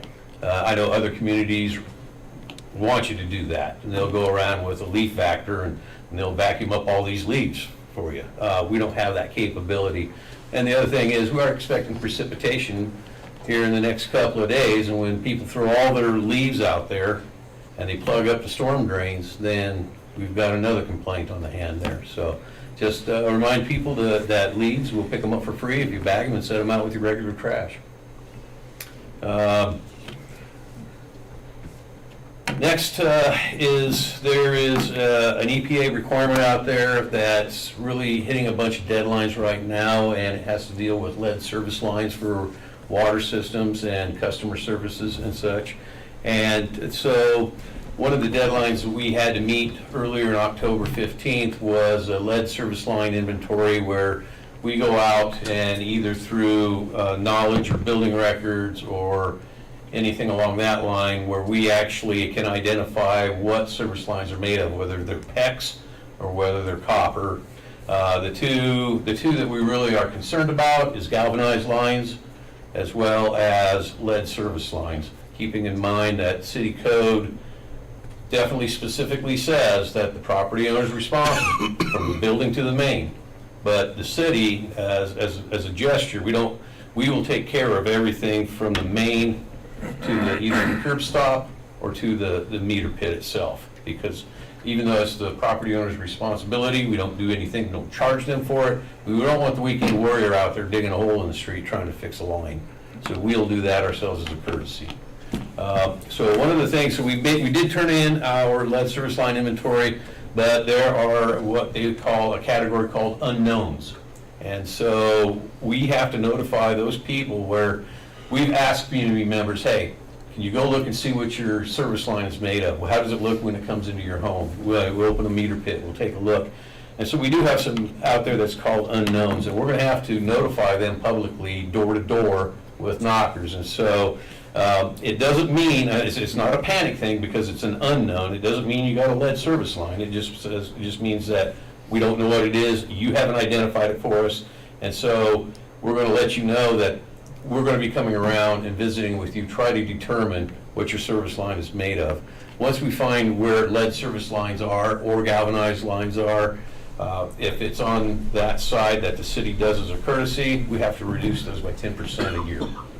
And so I don't believe that we have a very large volume of these lead service lines. I do believe that there is still some up and down Clayton Street, which is one of the reasons why we just milled it and just seal coated it like we did, because we'll be out there digging, I'm sure of it, because lead service lines are a little bit like cockroaches. If you find one, you're going to find another. So until we identify them and get them all replaced, but we're under deadline. So we'll be putting out flyers with about these lead service lines, that you are an unknown. Please help us identify what your service line is made of. And so hopefully it does not spur any panic amongst the public, but if you get some sort of comments, this is what it's about. We got to get these notifications out by November 15th. And again, we will more than be happy to assist and try to determine what it is. The next one is the fiber network installation is winding down. That is to say, the backbones for all these fiber networks. And so we've had special projects managers been going out and checking each permit as we're wanting to close them out, make sure the restorations are done. And but not everything was done in a right of way, and that's the only real authority we have. Some of these installations were done inside easements and utility easements on people's backyards, for example. And so if there's an issue with the restoration in a backyard, we really encourage these individuals contact the fiber company and visit with them directly. Because again, we don't have that authority over those easements. However, if the fiber company is unresponsive or they've not done the job that you think that they need, that maybe the customer thought it needs to be done, then go ahead and just contact 304 Clayton, 970-842-5002, and report that. But please first try to resolve it with the fiber company right off the bat. Finally, coming up soon, South Platte Solar, who is NextEra, is a solar company. They will be reaching out soon for a watershed protection district permit, and it is council that approves these permits and issues them. So expect to have one in front of you pretty soon, I believe. Staff is looking over the project one more time that they've submitted. It here was a couple years back, and but it was dormant for the longest time because South Platte Solar didn't really have a power purchase agreement with anybody, but they just recently signed with one. So they're going to want to move forward with putting solar panels out in the Watershed Protection District. So expect that you will have one in front of you probably before the end of the year. Dale, is it still on the southwest portion of the district? Correct. It's mosely on the west side of the district and to the south as well, as I understand. Met with NextEra last week, and just kind of, they were dusting off their files just as we were, so. But they've been approved by the county to do it, but like they say, that approval is contingent on them getting that permit from council. Dale, what is currently happening at Emerson and Samples? The road currently looks like a patchwork quilt. Yeah, there's some areas that are gator backing really bad, and with wintertime coming on, they're not going to last, and so they're trying to hit some of the really bad spots that are not going to survive throughout the winter. And so while we still got batch plants open, they're trying to get ahead of some of this because that'll probably be part of this preservation coming up, if not next year, in the next 2 years. And so just trying to keep the damage from getting any worse.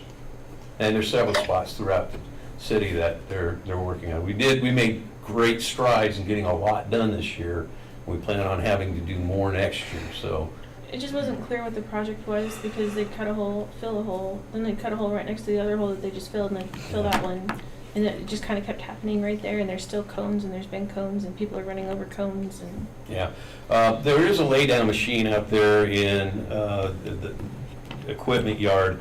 However, it has not performed as good as what it should. Otherwise, they would take out a big chunk and just dump and do a pave. So they have to kind of patchwork some of this. Okay, thank you. Okay, thanks. Thank you, Bill. Chris Bostrom.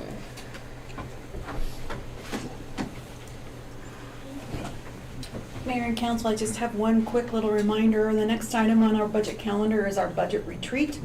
So we will be gathering here at council chambers on Wednesday, November 13th.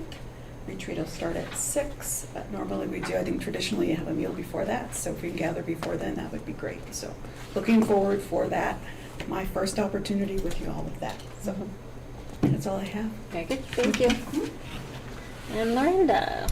Also, just as a reminder that the November 11th meeting has been canceled due to the observance of Veterans Day. And if there's a need for a special meeting, we'll be coordinating that with council. Thank you. Kim? I have nothing for you Nothing? this evening. All right. Dan Crowd. I also have nothing. Thank you. Okay. Does anybody have any questions for Dan or Kim? All right. Monty. Few items. First one, the fire district joint meeting. That's a meeting that we typically have. We try to have it once a year with the fire district board, just so we can look at what requests you guys have and which ones are going to partner with us on. We try to get the 50-50 deal with them whenever we can. So we might have to wait till after the election for that, just to see where things line up. But we have that on our list to do before the budget retreat is what we can try and get it done, or shortly thereafter. Also, we're looking at fleet management program to Enterprise. They're evaluating our fleet, and they're just going to run numbers to see if it makes more sense to have fleet services versus us maintaining our own services and the fleet. We also have working with Chief Flecksteiner. It's a challenge to get police cars ordered and in on time, and it's a lot of work and back and forth. So we're considering a lease purchase program through a company, and they specialize in police cars, and so we're gonna maybe go with one of those or two of those this year just to try that out and see how financially it works and if it's a good deal or not. So we're having those discussions right now. Also had a really good meeting with the superintendent of schools, and all kinds of updates that we shared with each other, but one that is important to the city council, because this is a priority of city councils, is having good discussions and planning for the old middle school grounds. That's one of I think one of our secondary priorities. And so the school district is working on ideas for that, and then at a later date, she'll bring those to me so I can bring them forward to council, see if there's anything we want to do jointly with the school district there.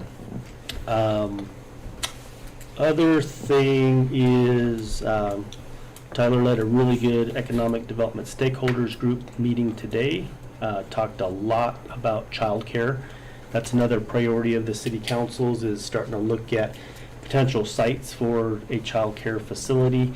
And just in a short, well, it was a long discussion on child care, but towards the end, we came up with about 3 different locations. But what we're going to do is we're going to start with the economic stakeholders group. That was a first discussion, but we're going to come back with a map. I think Tyler's going to put that together to show the different locations around the community. And then that way we can do kind of pros and cons on each of the locations. And then the school district has some interest in childcare as well, expanding what they do in the future. Nothing set in stone, but they're just discussing that. But at least we can work together on location to see if there's good locations for a childcare facility in town. And then I've got a very long work session, so I'm going to save the rest for this work session. Very good. All right, Mayor and council reports. Do councilors have anything to share? With the brush tribune going away and the paper circulation changing, will that negatively impact notices given by the city clerk? And if it does, should we pass a resolution that allows us to put the notices on our website? Fort Morgan did something similar. They do still weekly publication, and I have talked about that with Dan Krob. It is something that we are discussing on the staff level. I don't know that we'll see that change in 2024, since they do still have that weekly publication. Yeah, Lorraine and I did discuss that too, and my advice is generally to, anytime you can, have it limited to just the electronic posting on your website, and then anything else, if you think there's certain communities that might not see that, you're able to, but not required to, put that in the paper or send them a letter or whatever it may be. But Lorraine and I have been discussing that, and it's a good thing to keep in mind. Thank you. I got asked again about the lights on,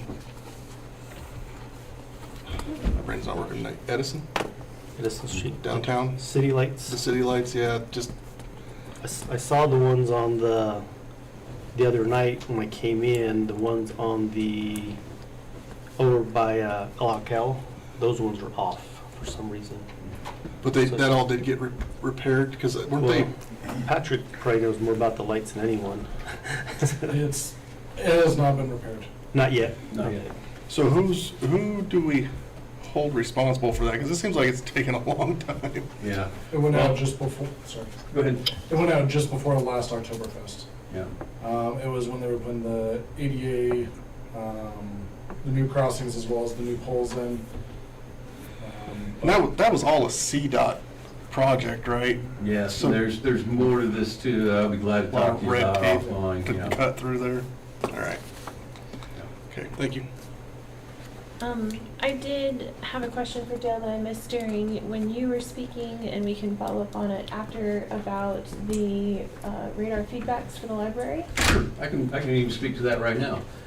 Is that Chief and I, we sat down and we were looking at locations of where we're going to put these signs. One of the things that we have to be careful about is if somebody's approaching that intersection, we don't want that sign to be a distraction, so they're looking up here instead of looking at that intersection. Makes sense. And so, we were able to agree on a couple of spots on Cameron as well as on the other, Everett. And so now I need to just talk to the property owners, because even though it might be a city street right of way, it is still their yard. And has it been communicated with the library director? and I your probably board? not at this point. I didn't get a chance to visit with her today when she was in the office on that. Okay. So- Maybe just to follow up on that so Sure. they know it's I'll still send being her an worked email. on. The only other thing I'd have that I would like to share is a thank you to our first responders. Today is National First Responder Day. I know that we do ordinances to say thank you, and I know that we're all super appreciative. Of course, I'm a little bit personal on the issue when it comes to first responders, but I think we all can appreciate what they do for us and do for our community. So thank you guys, and thank you to everyone else, and happy National First Responders Day. Lance talked about the comedy show, 23rd. It's gonna be really cool. Nancy Norton's come. She's a registered nurse who started doing comedy. She wanted to win the Boston Comedy Festival, so in the comedy world, that's a big deal. Fairly clean, so it's good for our little town. We've had a lot of lucky people like her now because they get treated very well here. Lance does an amazing job at feeding them, and you know what I mean. I don't do much of that. I just make sure the Jack Daniels works right. But it's gonna be a great show, so she should have check it out. Feel free to support it there, City Council. Very good. Anybody else? I just want to say that I was very disappointed in how the last meeting was handled. I feel like the Assistant Fire Chief and Councilor Basil conducted a planned attack on our city staff, and I think that was uncalled for and rude. I think moving forward, if we still have questions regarding Central School, we need to either have a work session or, give Tyler a chance to put together his report.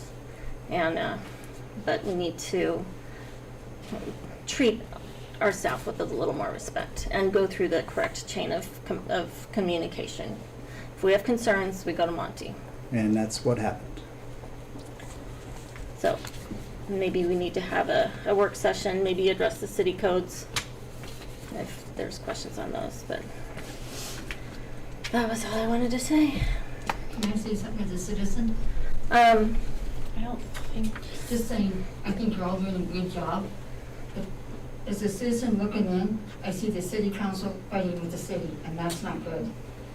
And bringing up, I heard this and I heard that, unless you know it's a fact, I just think that's not good. It's not good for our city. Yeah, I agree. I think we were given misleading information and upsetting people, and like to think that we're above that. But if nobody has anything else, I'd look for a motion to adjourn so we can move into our work session. Move we adjourn. Second. All in favor, say aye. Aye. And Monty's gonna be very long. I can make it pretty. I can call you tomorrow and get this.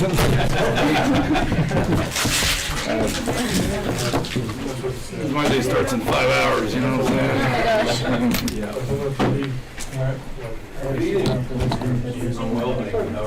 Take care. Good night. Patrick, what's 43? I've been wondering. What's 43? I've been wondering.